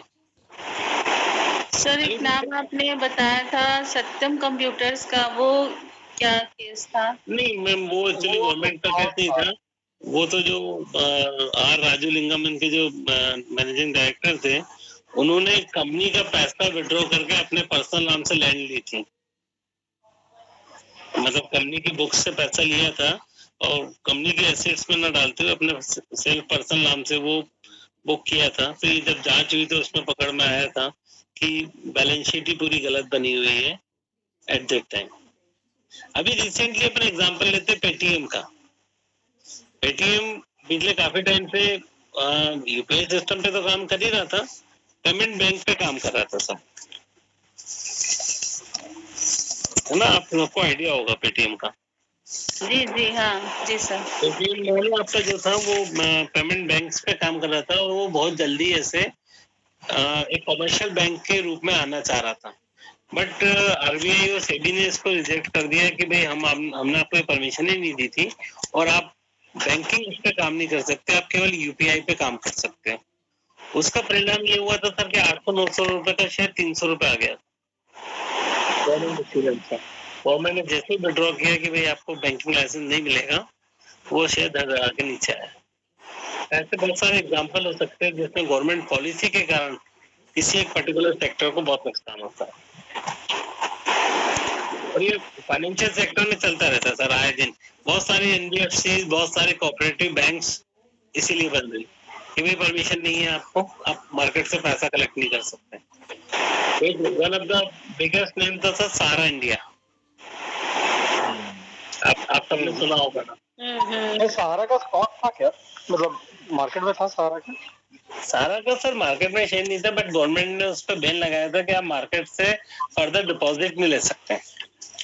और सहारा का जो पूरा काम चलता था सर, वो रोटेशन पे चलता था। मार्केट से पैसा आता, पुरानी जो मैच्योरिटी थी वो देता था, और उसके कारण वो लेता था सर लैंड, प्रॉपर्टी बहुत थी सहारा के पास, क्योंकि वो फिर आगे चल के प्रॉपर्टी बिजनेस में आ गया था। बट अभी उसका जो रोलिंग चलता था वो ऐसे ही चलता था, नया डिपॉजिट आया, उसने पुरानी मैच्योरिटी थी वो पे करता गया। गवर्नमेंट ने जैसे ही बैन किया कि आपका नया डिपॉजिट बैन, भैया आप नहीं ले सकते, वो विद इन ए वीक उसके मैच्योरिटी में डिफॉल्ट कर गया, और जैसे डिफॉल्ट हुआ लोगों ने मतलब प्रॉब्लम चालू हो गई, और धीरे धीरे वो सारा ग्रुप खत्म ही हो गया। तो फाइनेंशियल सेक्टर में ऐसे बहुत सारे आपको एग्जांपल मिलेंगे कि नहीं तो एक समय ऐसा था कि सारा इंडिया के सुब्रत राय जो थे, वो किसी भी पॉलिटिशियन को अपने घर बुलाते थे, सारे फिल्म स्टार, सारे क्रिकेटर्स उनके आसपास घूमते थे, लेकिन गवर्नमेंट का एक डिसीजन था, उसके कारण से खत्म हो गया ग्रुप। तो ऐसे बहुत सारी चीजें होती है, इसलिए हमको बीच बीच में अपने पोर्टफोलियो पे वॉच करना पड़ता है, हमको देखना पड़ता है कि भाई ये हमारे पॉलिसी के अकॉर्डिंग चल रहा है, नहीं चल रहा है, इसमें कहीं ऐसा इश्यूज तो नहीं हो रहे, है ना? तो इसलिए हमको ये सारी छोटी छोटी क्वालिटी थी जो हमारे अंदर होना चाहिए बीइंग इन्वेस्टर्स। जब हम इन्वेस्ट करते हैं तो मेनली हमारे पास सबसे बड़ी बात पैसा वो होना चाहिए जो हमारा सरप्लस पैसा हो, पैशंस होना चाहिए, हमको रिसर्च होना चाहिए, हम मार्केट से कंटिन्यू टच में रहे, माध्यम कोई भी हो, ये सारी चीजें। दूसरा सर एक चीज और इसी में मैं जोड़ना चाहूंगा, अगर अपन रिसोर्सेज की बात करें तो सर आज के डेट में ज्यादातर लोग आपने देखा होगा सीएनबीसी या जी बिजनेस न्यूज देख के शेयरों में पैसा लगाते हैं। वैभव जी आप भी ऐसा कुछ करते हैं क्या? मैं हाँ थोड़ा बहुत मनी कंट्रोल पे देखता हूँ, जी बिजनेस के सब पे नहीं देखता हूँ, मतलब जी आर्टिकल्स पढ़ता हूँ मनी कंट्रोल। सर आपने कभी ऐसे गौर किया होगा, वो ऐसे ऐसे शेयर्स के नाम बताते हैं जो यूजुअली सुनने में नहीं आते,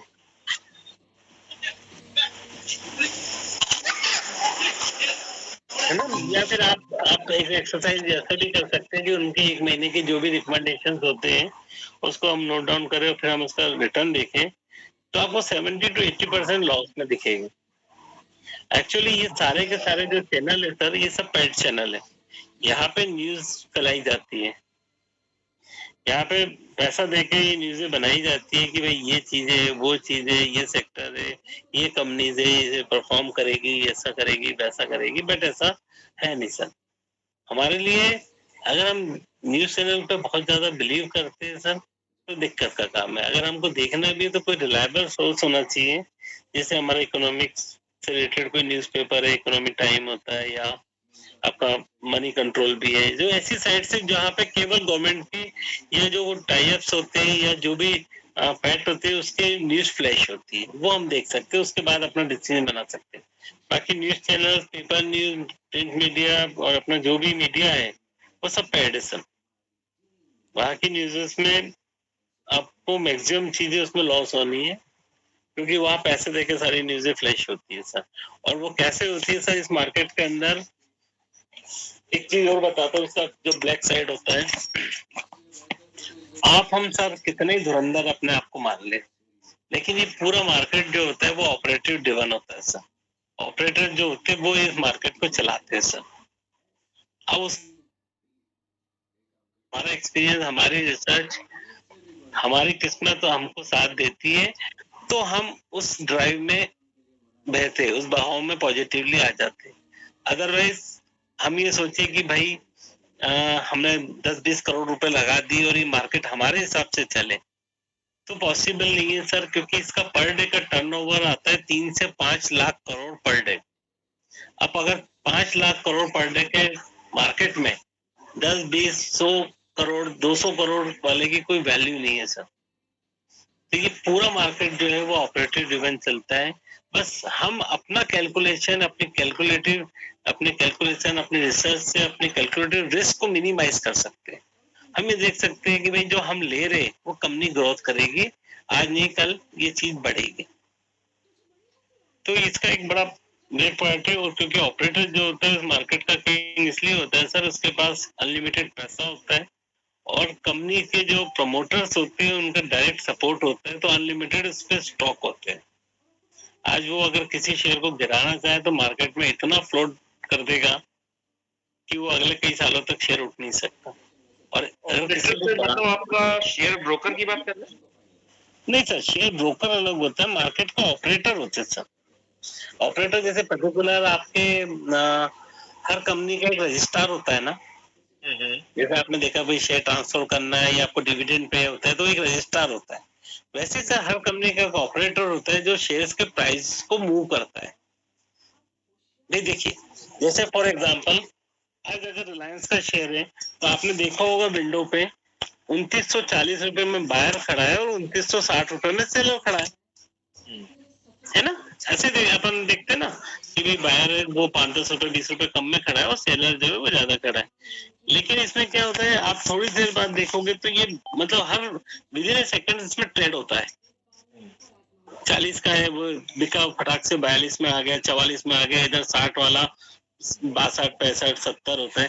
तो ये जो काम होता है सर रेट प्राइसिंग डालने का, डिसाइड करने का, ये पूरा जो सिस्टम पे काम कर रहा है रिटेलर। तो हम आप तो भाई हमने बीच में लगा दिया कि 2960 चल रहा है, हमने 65 करके अपना एक बिड डाल दी कि भाई 65 में हमारा बिक जाएगा।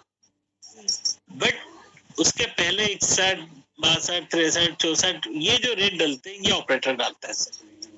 अच्छा जी, तो ये उसमें ऑपरेटर सोचते हैं सारा जो गेम सर। ये लेकिन जी सर, लेकिन ये ऑपरेटर जो आपने बोला कि रेट डालता है, तो रेट तो बेसिकली जैसे अगर मैंने 65 में सेल कर देगा वो, तो कोई 65 में अगर खरीदना चाहेगा तभी तो मेरा सेल होगा ना। तो उसके पहले 61, 62, 63, 64 मतलब वो जो रेट बढ़ता है वो भी तो मतलब कोई अगर खरीदना चाह रहा होगा उन रेट्स पे तभी तो उस रेट पे आएगा। 60 से 61 पे तब आएगा अगर कोई 61 पे खरीदना चाह रहा होगा, राइट। तो ऑपरेटर का इसमें कहाँ से रोल आया? ऑपरेटर कैसा हो गया सर, क्योंकि हम तो ये सोच रहे कि भाई देखिए आज ये शेयर 5% बढ़ गया, 2900 हमने 60 का रेट डाल दिया, 62 का डाल दिया, 65 का डाल दिया। पर ऑपरेटर तो पहले एक नाइट पहले से डिसाइड करके बैठा है कि इस शेयर को मुझे 3100 रुपए पे लेके जाना है। तो कभी आप एकदम से देखेंगे तो सीधे 60 की चीज होती है, 60 पे बिका, ट्रेड हुआ और अगला एक विद इन ए सेकंड वो 90 रुपए में सेलर खड़ा हो जाता है। यानी बीच का जितना भी पार्ट होता है वो तुरंत 1 सेकंड में परचेस हो जाता है, बाय हो जाता है। क्योंकि देखिए इसके अंदर सबसे ज्यादा जो होता है ऑपरेटर को आप ऐसे समझे, ये कंपनी का एक ऑथोराइज्ड डीलर होता है सर, जो ये डिसाइड करता है कि भाई इसी को पता होता है डिसाइड में कि भाई मुझे ये शेयर आज 3100 लेके जाना है। अब उसके पीछे कोई लॉजिक भी हो सकता है, कोई फंडामेंटल भी हो सकता है, और कई शेयर तो ऐसे विदाउट फंडामेंटल ही चलते हैं, कोई लॉजिक नहीं है, कोई वो नहीं है, लेकिन वो शेयर चलेगा क्योंकि उस पर ऑपरेटर चला रहा है। तो 3100 उसको लेके जाना है तो उस दिन 3100 लेके जाएगा। अब आप इस पे अगर 3099 की बिड भी डालोगे तो भी आपका बिक जाएगा। तो मार्केट का सर ये क्यों होता है, और ऑथराइज्ड होता है क्योंकि भाई कंपनी इसको अपॉइंट करके रखती है कि भाई तुम मेरे स्टॉक पे ऑपरेट करोगे इसमें। सर लेकिन ये तो मतलब ये तो काफी डरावनी सी चीज है कि एक ऑपरेटर डिसाइड कर रहा है कि आज मेरा मार्केट मतलब कितना अप होगा डाउन होगा। तो मतलब मैं एज अ रिटेलर मतलब रिटेल इन्वेस्टर मतलब हमारे कंट्रोल में तो वैसे भी नहीं है, लेकिन जो हम सोचते हैं कि मार्केट फोर्सेस या सप्लाई डिमांड के कारण चलिए रेट बढ़ रहा है, लेकिन अगर ऐसा है कि एक रात पहले जैसे किसी ने सोच लिया कि भाई 3000 था कल 3100 करना है, तो हम किस तरह से प्रेडिक्ट कर सकते हैं कि कल बढ़ सकता है? कल क्या मतलब ओवर शॉर्ट टर्म भी डेली ट्रेडिंग का छोड़िए। सर मैं आपको बताऊं, ये इस मार्केट में नहीं है सर, ये हर मार्केट में है सर। आज आप फ्रूट मार्केट में जा रहे हो ना, तो फ्रूट मार्केट के जो बड़े डीलर्स हैं वो डिसाइड करते हैं कि आज एप्पल किस रेट बिकेगा। आप देखेंगे एकदम से 100 रुपए की चीज है, अगले दिन आप जा रहे हो तो 200 रुपए या 250 रुपए हो गई। मार्केट में आ रहा है, फ्लो भी आ रहा है, सब आ रहा है, लेकिन चूंकि उसको मालूम है कि भाई इस मंडी के अंदर एप्पल का अकेला मैं ही मोनोपोली डीलर हूँ, तो मैं 250 रुपए बेचूंगा तो 250 भी बिकेगा। ये हर मार्केट का होता है सर। सर ये डिमांड के हिसाब से भी तो बढ़ सकता है। नहीं, डिमांड वाली बात तो है, क्योंकि देखिए सब्जी वगैरह भी जो रहती है, जो बड़े बड़े डीलर्स होते हैं सर, वो कोल्ड स्टोरेज में माल रखते हैं, उनको रेट्स का या डिमांड्स में ऐसा फर्क नहीं होता सर, वो रखते। पेरिशेबल आइटम है, अगर छोटा कोई किसान है तो वो बेचारा बेच जाएगा क्योंकि उसको मालूम है कल तक खराब होगी, लेकिन यहाँ पर ऐसी कोई कंडीशन नहीं है, यहाँ पे तो चीज खराब होनी नहीं है सर। तो ये डिसाइडेड जो होता है मार्केट के अंदर, मैंने इसीलिए बोला सर इसका थोड़ा सा ब्लैक पार्ट ये होता है कि ऑपरेटर डिसाइड होता है, लेकिन आप ये मान के चलो सर, ऑपरेटर अगर उसको मालूम है कि भाई मेरी कंपनी की वर्थ 3100 रुपए, तो वो 2000 में नहीं बेचेगा सर। ये भी सर तो उस केस में जब मार्केट क्रैश होता है तो कंपनी का प्राइस जब डाउन होगा, शेयर प्राइस, तो वो किस तरीके से, वो भी ऑपरेटर डिसाइड करेगा या कुछ कोई और करेगा? नहीं, देखिए क्या होता है, जब मार्केट क्रैश होता है ना तो सारे बायर ही वॉश आउट हो जाते हैं, बायर बचता ही नहीं है ना। ये ऑपरेटर तभी काम कर सकते हैं जब बायर सेलर खड़े हो, है ना। अगर तो कोई मार्केट में लेने को तैयार ही नहीं है, क्योंकि देखिए जब मार्केट क्रैश होता है ना तो सबसे पहले से रिटेलर दूर हो जाता है मार्केट से।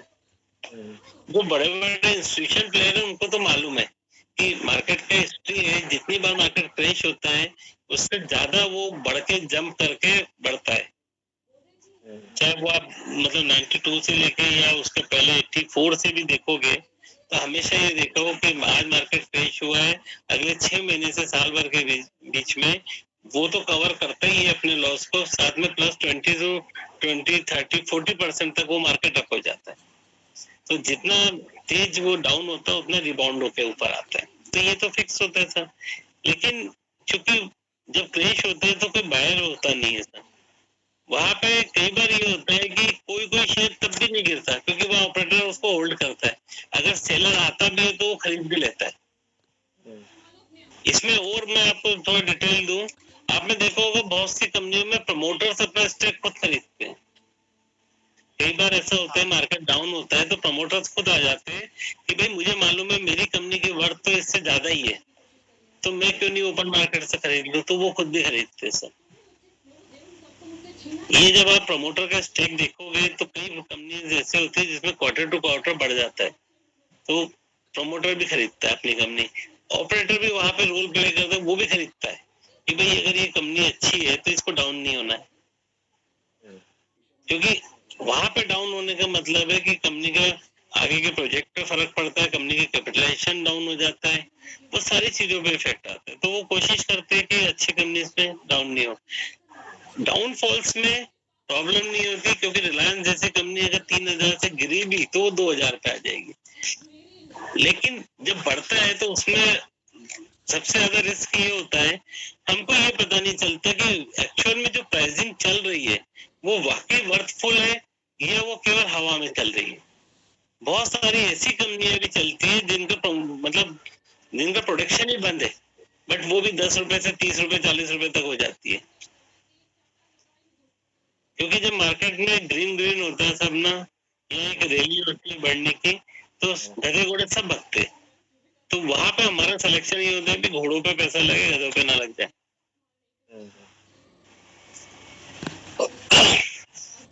बाकी सर देखिए, कोई डरने की बात नहीं है, मार्केट में प्लस माइनस वाली बात है, वैसे भी कंट्रोल हमारे हाथ में जहाँ नहीं होता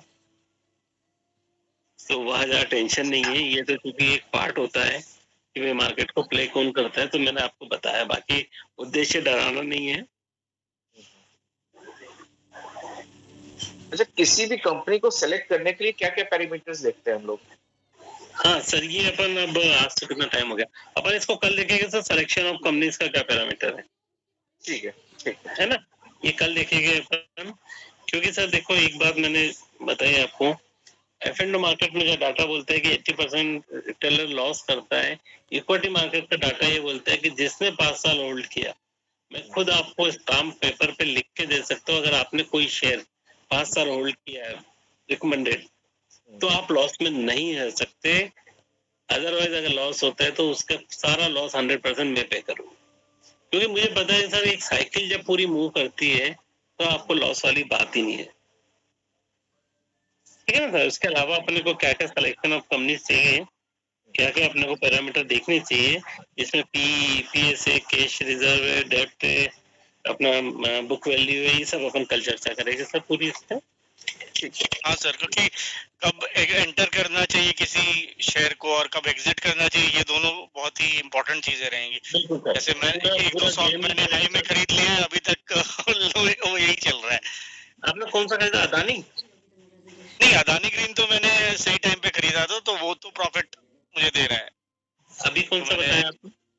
अभी जैसे एक मैंने ये लिया था, आइडिया फोर्ज करके है, वो ड्रोन्स और ये सब बनाती है जी, तो वो मैंने लिया था। कंपनी अच्छी है, लेकिन मैंने सेंटिमेंट्स पे लिया था। जैसे आपने बोला ना, अटैच होके नहीं लेना है, मैंने सोचा कि नहीं ये अच्छी कंपनी है। मैंने ये नहीं देखा कि अभी उसका रेट क्या है, उसका जो रेट है वो हाई रेट है कि नहीं है। मैंने 935 पे ले लिया और उसके बाद से कभी वो 935 पहुंचा ही नहीं है। बस 750 800 बढ़ता है तो 800 800 तक जाता है, फिर से बीच में तो एक बार 600 भी आ गया था।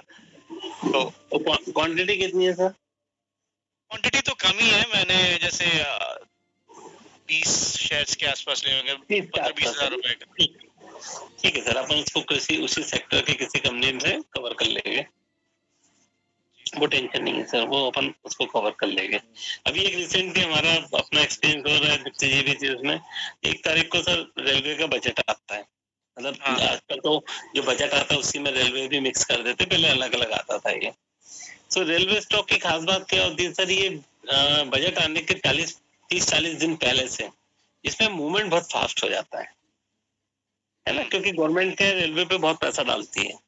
तो हम लोगों ने भी खरीदे थे एक्चुअली, यही सोच के मैंने IRD वाला बहुत सर, टैक्स में को रेल है, इरेडा है ना, और अपना मतलब बहुत सारे नंबर ऑफ शेयर है रेलवे के, कम से कम IRCTC है ना। तो हमने सर यही प्लान किया था कि भाई 1 तारीख को हम इसको 1 तारीख के पहले इसको सोल्ड करना, क्योंकि 1 तारीख के बाद ये वापस से डाउन होते हैं। और हमने देखते देखते जब खरीदे थे तो उससे ऑलमोस्ट डबल के आसपास आ जाते थे। जो टैक्स में करोल 100 कुछ चलता था वो 200 250 की रेंज में आ गया, है ना। इरेडा वगैरह भी जो थे वो 700-800 से 1000 की रेंज में आ गए, मतलब वो सब हो गया। अब लेकिन क्या हुआ सर, 1 तारीख को निर्मला सीतारमण जी ने आके बोला कि भाई ये हम इंटरिम बजट दे रहे हैं और जो मेन बजट है वो जून में आएगा। और उसके बाद रेलवे के स्टॉक धर रोज लोअर सर्किट मारते मारते जहां से हमने लिया तो उससे नीचे आ गए। ठीक है सर, अब हमने वहां पे होल्ड करके, हमने किसी कोई भी शेयर स्टॉक ना मैंने बेचा ना दीप्ति जी को बेचेंगे। अभी वापस से जून आने चालू हो रहा है सर, धीरे धीरे गवर्नमेंट ने स्पेंड करना चालू किया कि भाई अब चूंकि 150 करीब इनको नई गाड़ियां वो चलानी है अपनी, क्या बोलते हैं, वंदे भारत और स्पेशल ट्रेन चलानी है, तो उसके लिए कोचेस बदलने, जो नॉर्मल कोचेस है वो नहीं चल पाएंगे, है ना। मेट्रो चलानी है तो उसके लिए कोचेस बनने, तो ये टैक्स मैको रेल जो है ये पूरा कोचेस बनाने का काम करता है सर। इसका शेयर में वापस मूवमेंट चालू हुआ। IRCTC ने अभी एक एग्रीमेंट किया जोमेटो और स्विगी के साथ। अभी तक ये होता था कि आपको खाना मंगाना है तो आपको IRCTC से मंगाना है, अब आप जोमेटो और स्विगी पे भी ऑर्डर करेंगे तो आपको मिल जाएगा। IRCTC से इसका पैक हो गया। उसका परिणाम ये हो कि IRCTC का शेयर 150-200 रुपए बढ़ गया। तो अब हम वापस प्रॉफिट वाले लेवल में आ गए और जून तक आते आते ये हमको दे जाएगा पैसा, है ना। तो ये भी होता है सर, जो हमने प्लान किया वो गवर्नमेंट ने उस समय इंटरिम बजट दे दिया, जबकि ऐसा था नहीं। यूजुअली फुल बजट आता है, पर चूंकि मोदी जी को कॉन्फिडेंट है कि वो वापस आएंगे, तो उन्होंने कहा भाई हम मेन बजट जो है वो जून में देंगे। तो गवर्नमेंट का डिसीजन, गवर्नमेंट पॉलिसी से बहुत ज्यादा फर्क पड़ता है सर मार्केट के ऊपर। लेकिन एक पर्टिकुलर ट्रेंड है सर, बजट के पहले रेलवे स्टॉक आपको अगर आपने 40-50 दिन पहले लेना चालू करे तो 100% ये 30-40% का आपको प्रॉफिट देके जाएंगे एक महीने में।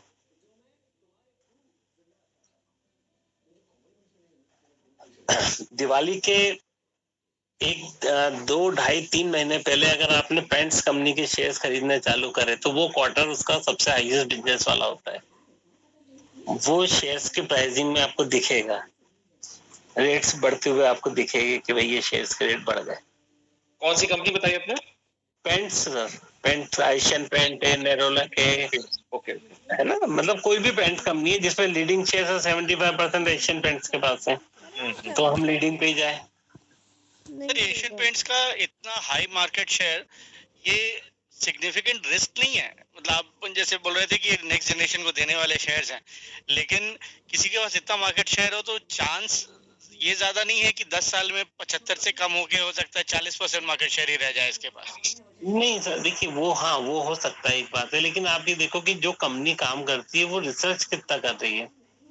अभी इन्होंने पेंट्स की कैटेगरीज इतनी ज्यादा डाइवर्सिफाइड कर दी है और अब ये टेक्सचर पे आ गए। आजकल जो इन्होंने देखा कि भी मार्केट में टेक्सचर वाला काम चलता है, तो ये पूरा का पूरा उन्होंने टेक्सचरिंग उस पर शिफ्ट कर दिया।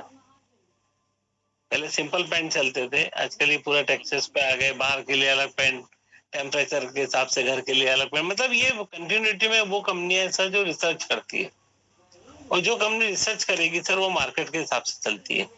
प्रॉब्लम उसके साथ होती है सर जो ये मान के चलता है कि भाई मुझे सब आता है, मुझे कुछ भी चेंजेस करने की जरूरत नहीं है, मैं जिस स्थिति में हूँ खुश हूँ, वहां प्रॉब्लम है। लेकिन ये कंपनियां तो क्या डे बाय डे रिसर्च पे लगी रहती है सर।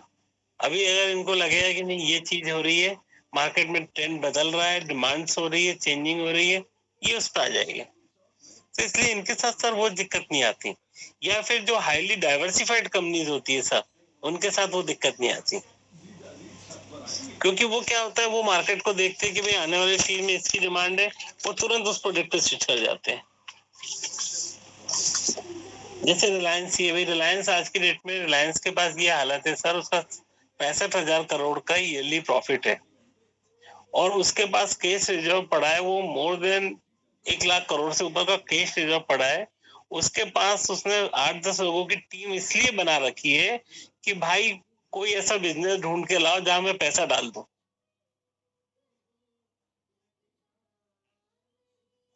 तो ये स्थिति है सर। इतना क्योंकि 10 साल में उनका कैश का तो खतरे में आ जाएगा सर, पेट्रोलियम वाला।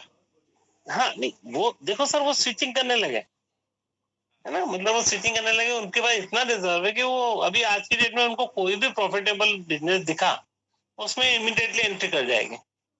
हाइड्रोजन में कर ही रहे हैं, हाँ बैटरीज वो वाला तो, भी उन्होंने खरीद लिया, एक किसी कंपनी को खरीदा है, वो रिसर्च हाँ करती है जो। हाँ वही मैं कह रहा हूँ सर। आप देखो, क्योंकि क्या है, उन्होंने 10 लोग को तो सैलरी इस बात की दे रहे हैं कि भाई तुम सेक्टर ढूंढ के लाओ।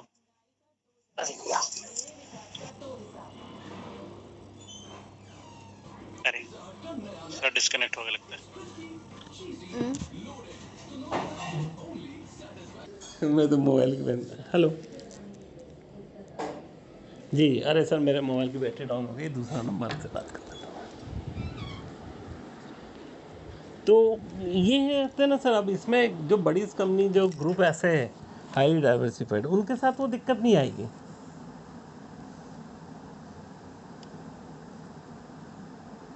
हेलो, आ रही सर आवाज? हाँ सर आ रही है ना, तो उनके साथ वो दिक्कत नहीं है सर। दिक्कत किसके साथ है? जो ग्रुप चेंज नहीं कर पाएगा। जैसे नोकिया के साथ हुआ। हाँ बहुत एग्जांपल है सर। एक नंबर है कोडक है। कोडक एक ज़माने में सर जो फिल्म बनती थी, मतलब कैमरे के जो रोल्स बनते थे, वो लीडिंग ब्रांड था सर। मतलब उसका कोई कॉम्पिटिटर ही नहीं था मार्केट के अंदर। लेकिन अब धीरे धीरे क्या हुआ, मोबाइल आया, उसने कैमरा ही बंद हो गया, पहले तो भाई डिजिटल रोल्स वगैरह ये सब बनने बंद हो गए, वो भी बंद हो गया। अब आज की डेट में कोडर ख़त्म हो गया क्योंकि उसने अपने आप को चेंज ही नहीं किया। एक और कंपनी सर HMT ने भी जो यंग जनरेशन थी सर उसकी नब्ज नहीं पकड़ पाए कि भाई उनको बहुत अट्रैक्टिव वॉचेस चाहिए, उनको डिजिटल वॉचेस चाहिए, उनको अलग अलग डिफरेंट सेगमेंट की, कलर्स की, डिज़ाइन की वॉचेस चाहिए, वो नहीं कर पाए। टाइटन ने इस चीज़ को पकड़ा और टाइटन का शेयर 3000 प्लस में। तो आपको सर HMT गवर्नमेंट ओन्ड थी क्या? हाँ गवर्नमेंट था सर, गवर्नमेंट का 80% स्टेक था इंडियन गवर्नमेंट का। हाँ तो दैट कैन एक्सप्लेन सर, वो 80% है तो वो उनके पास कोई इंसेंटिव नहीं रहता है ना ज्यादा निम्बल फुटेड होने का।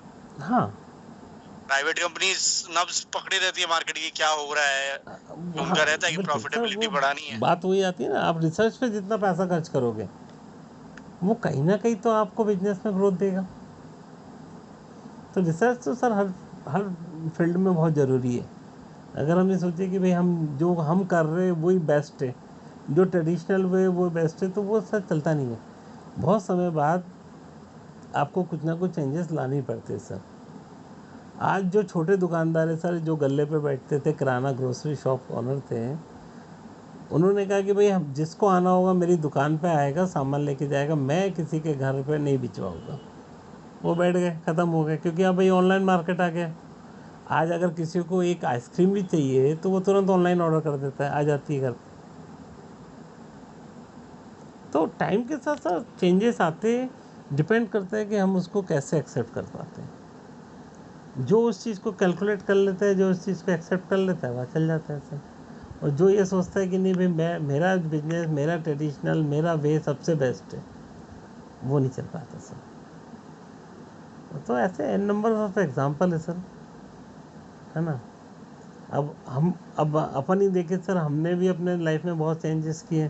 पहले आज से 15-20 साल पहले हम टिकट रेलवे का कहीं हमको जाना होता था, लाइनों में लगते थे, टिकट लेते थे। बैंक्स में अगर हमको कुछ भी डिपॉजिट करना है तो लाइन में लगना है, विड्रॉ करना है तो लाइन में लगना है। वो दौर भी हम सबको याद होगा। और आज पता नहीं, मुझे तो याद भी नहीं है कि मैं कब से रेलवे काउंटर पे नहीं गया। ये सब ऑनलाइन हो रहा है, नेट बैंकिंग के थ्रू हम पूरी बैंकिंग अपने घर में बैठ के कर रहे हैं, मोबाइल से कर रहे हैं। तो कहने का मतलब है सर कि चेंजेस लाइफ में बहुत ज़रूरी है, और जो उसको एक्सेप्ट कर लेता है वो आगे बढ़ जाता है सर। और जिसको ये लगता है कि नहीं यार मेरा वे सबसे अच्छा, मैं जो कर रहा हूँ वही बेस्ट है, वो सर धीरे धीरे ख़त्म हो जाता है। सेम कंडीशन कंपनी के साथ है सर, सेम कंडीशन जो है वो प्रोमोटर का माइंडसेट है। तो ये सारी चीज़ें हैं सर। बाकी कंपनीज़ का सिलेक्शन मेन होता है सर, वो करेंगे। और हम तो आपके साथ एक लाइफ टाइम एसोसिएशन है।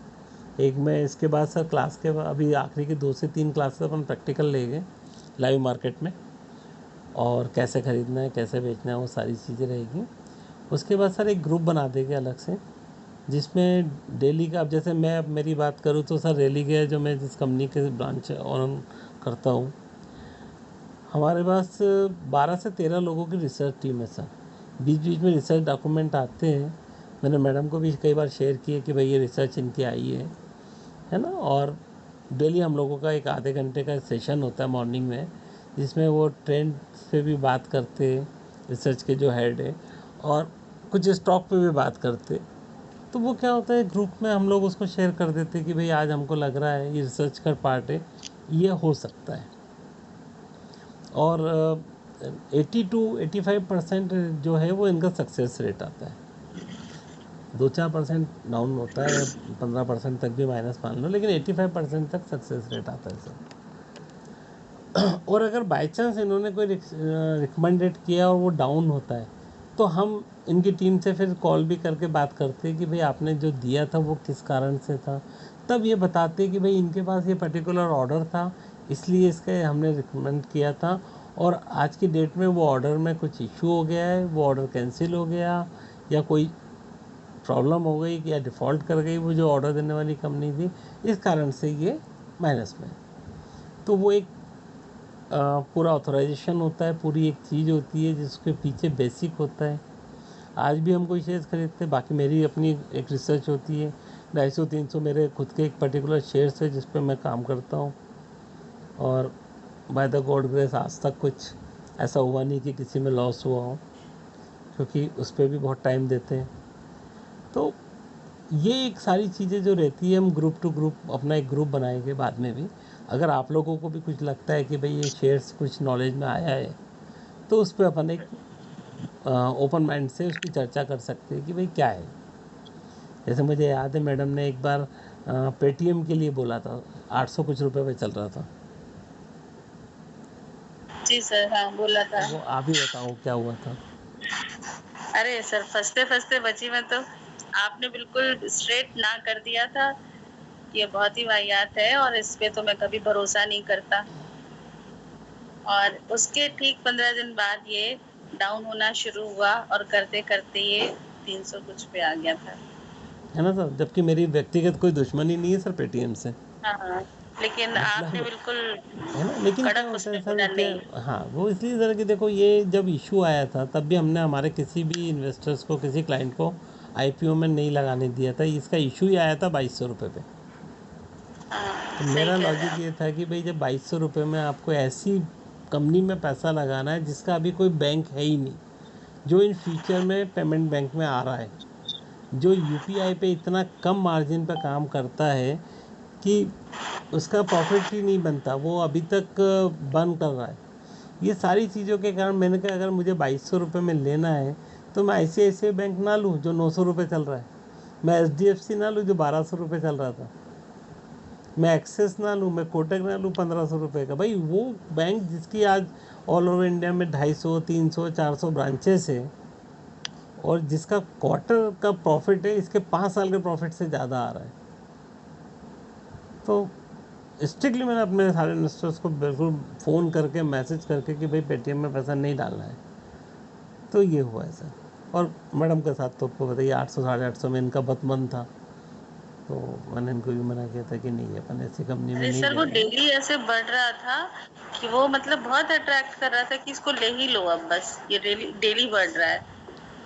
तो पर क्या पता कि वो ऐसे डाउन होगा, हाफ भी नहीं रह गया, देखिए आप। हाँ, तो ऐसा हो, देखिए सर ये सारी चीज़ें थोड़ी सी एक्सपीरियंस से भी आती है, थोड़ा सा कैलकुलेशन भी आता है, और मेरा थोड़ा सा मानना है सर रिस्क अब कैलकुलेटिव होना चाहिए।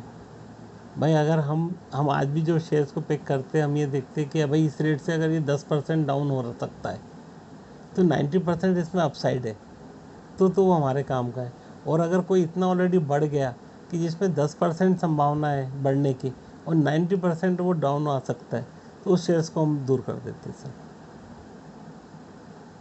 क्योंकि यहाँ पे हम मतलब ये समझ लीजिए कि 1 रुपये कमाने के लिए 10 रुपये खर्च नहीं कर सकते। तो ये सर सारी सर अभी चीज़ें 300 होने पे अब अट्रैक्टिव है क्या पेटीएम? नहीं सर, क्योंकि पेमेंट बैंक नहीं है ना सर, यूपीआई सिस्टम पे जो इसको अच्छा। है ना, वो इसके आसपास ही रहना है।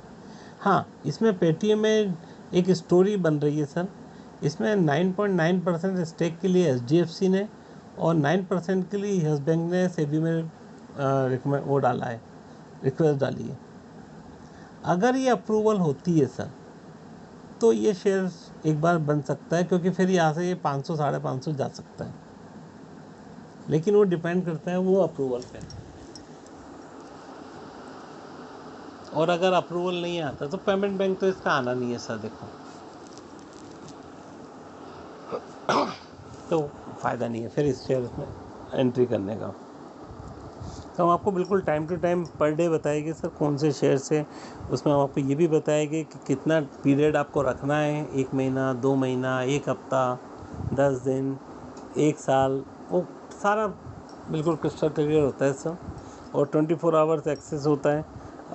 आपका कुछ भी डाउट है, कुछ भी है, तो आप बिल्कुल किसी भी टाइम पे बात कर सकते हैं सर। ये एक मतलब एक फ्यूचर प्लान है कि इस टाइप की एक फैसिलिटी रखेंगे अपने सारे क्लाइंट्स के, जो भी हमारे साथ जुड़ रहे हैं उनका एक अलग ग्रुप बना के। क्योंकि सर ये मान के चलिए कि अगर आपने एक सिस्टमेटिक तरीके से इसमें इन्वेस्ट किया तो आपके 20% पर एनम के रिटर्न कहीं नहीं जाएगा। और सर 20% आज की डेट में बहुत अच्छा रिटर्न होता है। अगर हम किसी भी एसेट्स क्लास से कंपेयर करें तो 20% बहुत अच्छा। कंपाउंडिंग से तो बहुत ही अच्छा हो जाता है सर। कंपाउंडिंग से अच्छा होता है सर। दूसरा देखिए, हम तो केवल यहाँ पे रिटर्न की बात कर रहे हैं जो हम प्रॉफिट बुक करेंगे। जो हम कैपिटल एप्रिसिएशन की बात कर रहे हैं वो तो हम कर ही नहीं रहे। वो तो कोई अभी आज भी हमारे पोर्टफोलियो में बहुत सारे ऐसे शेयर्स हैं जो हमने 1000-1200 में ले रखे, वो आज 3000 है।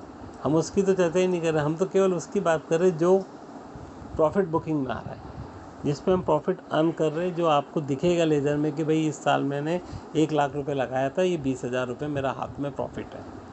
और उस 1 लाख की 1.25 लाख वैल्यू हो गई ड्यू टू राइजिंग, वो तो अपन काउंट ही नहीं करते सर। वो तो हम कब काउंट करते जब हम बेचते। अगर हम उसको होल्ड करके रखेंगे तो वो काउंटेड नहीं है, क्योंकि वो तो पर सेकंड से ऊपर नीचे हो रहा है। तो सर ये सारी चीज़ें अपन इस पर मैनेज करेंगे और उम्मीद है सर एक अच्छा प्लेटफॉर्म तैयार करेंगे जिससे जुड़ने वाले सभी लोग पैसा कमाएं, क्योंकि सर मार्केट में पैसा बहुत है। जो एक्सचेंज, एक सिंगल एक्सचेंज से 5 लाख करोड़ पर डे का काम करता है। आप सोच सकते हो सर कितना पैसा है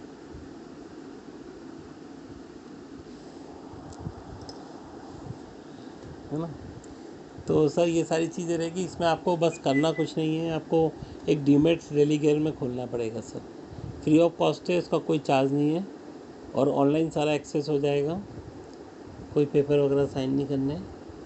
और आपको एप्लीकेशन मिल जाएगी, मोबाइल ऐप है, मैडम ऑलरेडी यूज़ कर रही, बहुत इजी वो फ्रैंकली ऐप है, वो आपको कुछ भी प्रॉब्लम नहीं आती, तो आप उस पर काम करेंगे। सर मेरा अगर किसी और पर है, जैसे मैंने तो स्टार्ट किया था ज़ीरोधा पे जी, मोबाइल ऐप से मैं करता हूँ जी, तो जो मेरे स्टॉक्स हैं जी, वो मैं अगर मूव करना चाहूँ, क्योंकि अभी मैंने गलती क्या की कि मैंने अपने नाम से खोला है जी, लेकिन अपने नाम से खोलने में प्रॉब्लम ये है कि मैं कुछ भी बेचूंगा, वो अगर शॉर्ट टर्म बेचता हूँ तब तो वो सीधा 30% टैक्स स्लैब में आ जाएगा शॉर्ट टर्म कैपिटल गेन के नाम पे। 20%।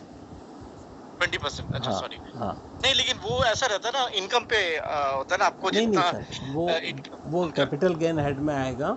शॉर्ट टर्म 20% है सर, लॉन्ग टर्म 10% है, और उसमें भी 1 लाख रुपए तक का डिस्काउंट है, मतलब एक फाइनेंशियल ईयर में। लॉन्ग टर्म वो LTCG पे है ना? नहीं, वो दोनों पे सर। आप 1 लाख रुपए अगर इक्विटी से कमाते हो शॉर्ट टर्म लॉन्ग टर्म में भी, तो आपको कोई टैक्स पे नहीं करना। मोर देन 1 लाख से अगर आप प्रॉफिट अर्न करते हो तो वो टैक्सेबल होगा।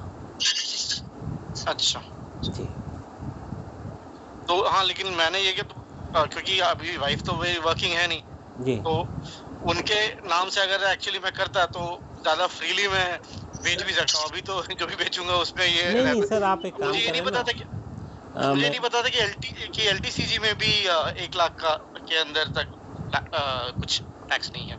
1 लाख रुपए तक सर एग्जेम्प्टेड, ये 2 साल पहले से बना है IT में। नहीं सॉरी, LTCG में है कि शॉर्ट टर्म वाले में? नहीं 1 लाख रुपए तक आप इक्विटी से कोई भी प्रॉफिट अर्न करते हैं एक फाइनेंशियल ईयर में, तो वो नॉन टैक्सेबल है। 1 लाख से ऊपर आप जाते हैं तो वहाँ पे कैलकुलेट करना पड़ेगा कि कितना शॉर्ट टर्म है, कितना लॉन्ग टर्म है, क्योंकि वो आपकी जो डेट ऑफ परचेस है उस पर डिपेंड करेगा। अगर 365 दिन से ज़्यादा हो गया तो लॉन्ग टर्म कैलकुलेशन में आ जाएगा, अगर 365 दिन से कम हुआ तो शॉर्ट टर्म में आ जाएगा, तो वो वहाँ पे डिपेंड होगा। बाकी आपको अकाउंट आप मैम के नाम से खुलवा सकते हो, कोई दिक्कत नहीं कि मोबाइल ऐप है, आप बिल्कुल सिंगल ऑपरेट कर सकते हो, है ना। और वो शेयर्स मूव कर सकते हैं क्या? हाँ बिल्कुल मूव हो जाते हैं सर। एक क्लाइंट मास्टर होता है, जब भी आपका अकाउंट खुलेगा आप ज़ीरोधा में एक क्लाइंट मास्टर साइन करके रेलीगेयर में दे देंगे तो विदाउट एनी चार्ज पूरा का पूरा आपका होल्डिंग उठ के इसमें आ जाएगा, आपका इसमें रेलीगेयर में, और कोई चार्ज भी नहीं लगेगा। और आपका 24 आवर्स का टाइम होता है, 24 घंटे में आपको रेलीगेयर में पूरा रिफ्लेक्ट होने लगेगा, दिख जाएगा स्टॉक आ गया। क्योंकि हम ये इसलिए कर चुके सर, मेरे पास सुशील फाइनेंस की फ्रेंचाइजी थी पहले, और मैंने वो 8 साल रन की है। पिछले 2-2.5 साल हो गए करीब मुझे रेलीगेयर की। तो सुशील फाइनेंस में मेरे जितने भी क्लाइंट थे वो सब रेलीगेयर में शिफ्ट कराए मैंने फिर। तो इस कारण से उनका सबका हमने क्लाइंट मास्टर से कराया, क्योंकि होल्डिंग बहुत थी, किसी में 40 लाख, किसी में 1.5 करोड़, किसी में 2 करोड़, ऐसी होल्डिंग थी। अभी आज की डेट में मैं करीब करीब सर 20 करोड़ का पोर्टफोलियो मैनेज करता हूँ। तो इतनी होल्डिंग थी, अगर हम उस पर टैक्स, उस पर चार्जेस की बात करें तो पर ISNI से उसका पैसा लगता है, तो वो किसी का 40,000 30,000 ऐसा लग रहा था। तो फिर हमने क्लाइंट मास्टर से लिया था, तो उसमें उनका 1 भी रुपये नहीं लगा और 100% स्टॉक इधर ट्रांसफ़र हो गए। तो वो भी अपने पे पॉसिबल है, वो कर सकते हैं अगर बहुत ज़्यादा होल्डिंग नहीं है तो। दूसरा, मैम के नाम से जो आप अकाउंट खोलोगे उसमें आप परचेज़ कर सकते हो, अगर रेट अच्छे मिले तो वहाँ होल्ड कर दीजिए और यहाँ नए परचेज़ करते जाइए, वो बंद कर दीजिए। ठीक है, वो मैं आपसे 1 to 1 बात कर लेता हूँ सर। हाँ, वो दोनों ऑप्शन है अपने पास, है ना, तो उसमें अपन करेंगे। क्योंकि क्या है, मैं चाह रहा हूँ सर इन फ्यूचर में जो मेरे पास कॉन कॉल का लिंक्स आता है या रिसर्च टीम का कोई अगर बीच बीच में कॉन कॉल्स होती है तो मैं वो ग्रुप में शेयर करूँ, तो आप उसको डायरेक्ट भी सुने कभी, है ना। जो क्वेश्चन है अपन वहाँ भी उस प्लेटफॉर्म पे भी पूछ सकते हैं। और चूँकि बड़ा ग्रुप है, बड़ी कंपनीज है रेलिगेयर, ये एक्चुअली सर रैनबैक्सी ग्रुप है, जो रैनबैक्सी के ऑनर थे, ये उन्हीं का प्रमोटेड ग्रुप है। अभी तो हालांकि इन्होंने इसको भी बेच दिया, बट उन्हीं का प्रमोटेड ग्रुप था सर ये। तो काफ़ी बड़ा ग्रुप है ये। किसी ज़माने में रैनबैक्सी जो लीडिंग फार्मा कंपनी हुआ करती थी, तो इसलिए इनके पास रिसर्च सोर्सेस है। दूसरा क्या होता है सर, जो रिसर्च टीम होती है ये company to company plants visit करती है सर, ये पूरे उनके ऑर्डर्स भी देखती है, जस्ट लाइक ऑडिटर टीम की तरह ये जाती है कंपनियों में, प्लांट देखती है, प्रमोटर से मिलती है, सप्लायर से देखती है, ऑर्डर बुक चेक करती है, उसके बाद ही रिसर्च पे लेते हैं। तो यहाँ पे थोड़ा सा ऑथेंटिकेशन बढ़ जाता है कि भाई जो एक दे रहे हैं कहीं ना कहीं किसी लेवल पे एक जस्टिफाइड कर रहे हैं। तो इस हिसाब से अपन सर ये अपने फ्यूचर प्लानिंग रहेगी जिस पे अपन काम करेंगे, है ना। ठीक है सर। क्योंकि मैं चाह रहा हूँ सर, मैं 92 से फील्ड में हूँ, तो जो मेरा एक्सपीरियंस है वो उसका अपन एक अच्छा टीम बना के सभी लोग भाई अकॉर्डिंग टू अपनी अपनी कैपेसिटी उस पर काम करें और अच्छा प्रॉफिट अर्न करें। तो सर आज का अपन आज काफी लंबी हो गए। अरे कोई दिक्कत नहीं सर, आज अपन इसको 1 घंटे के 1.5 घंटे हो गए। ठीक है सर, कोई दिक्कत नहीं सर, कल कनेक्ट करते हैं, है ना। अपन कल मिलते हैं, कल करते हैं। हाँ सर। और अगर कोई भी डाउट हो तो अपन 1 to 1 भी बात कर सकते, कोई दिक्कत नहीं। चलिए श्योर ठीक है sir, okay, good night. Okay then, good night sir, good night sir.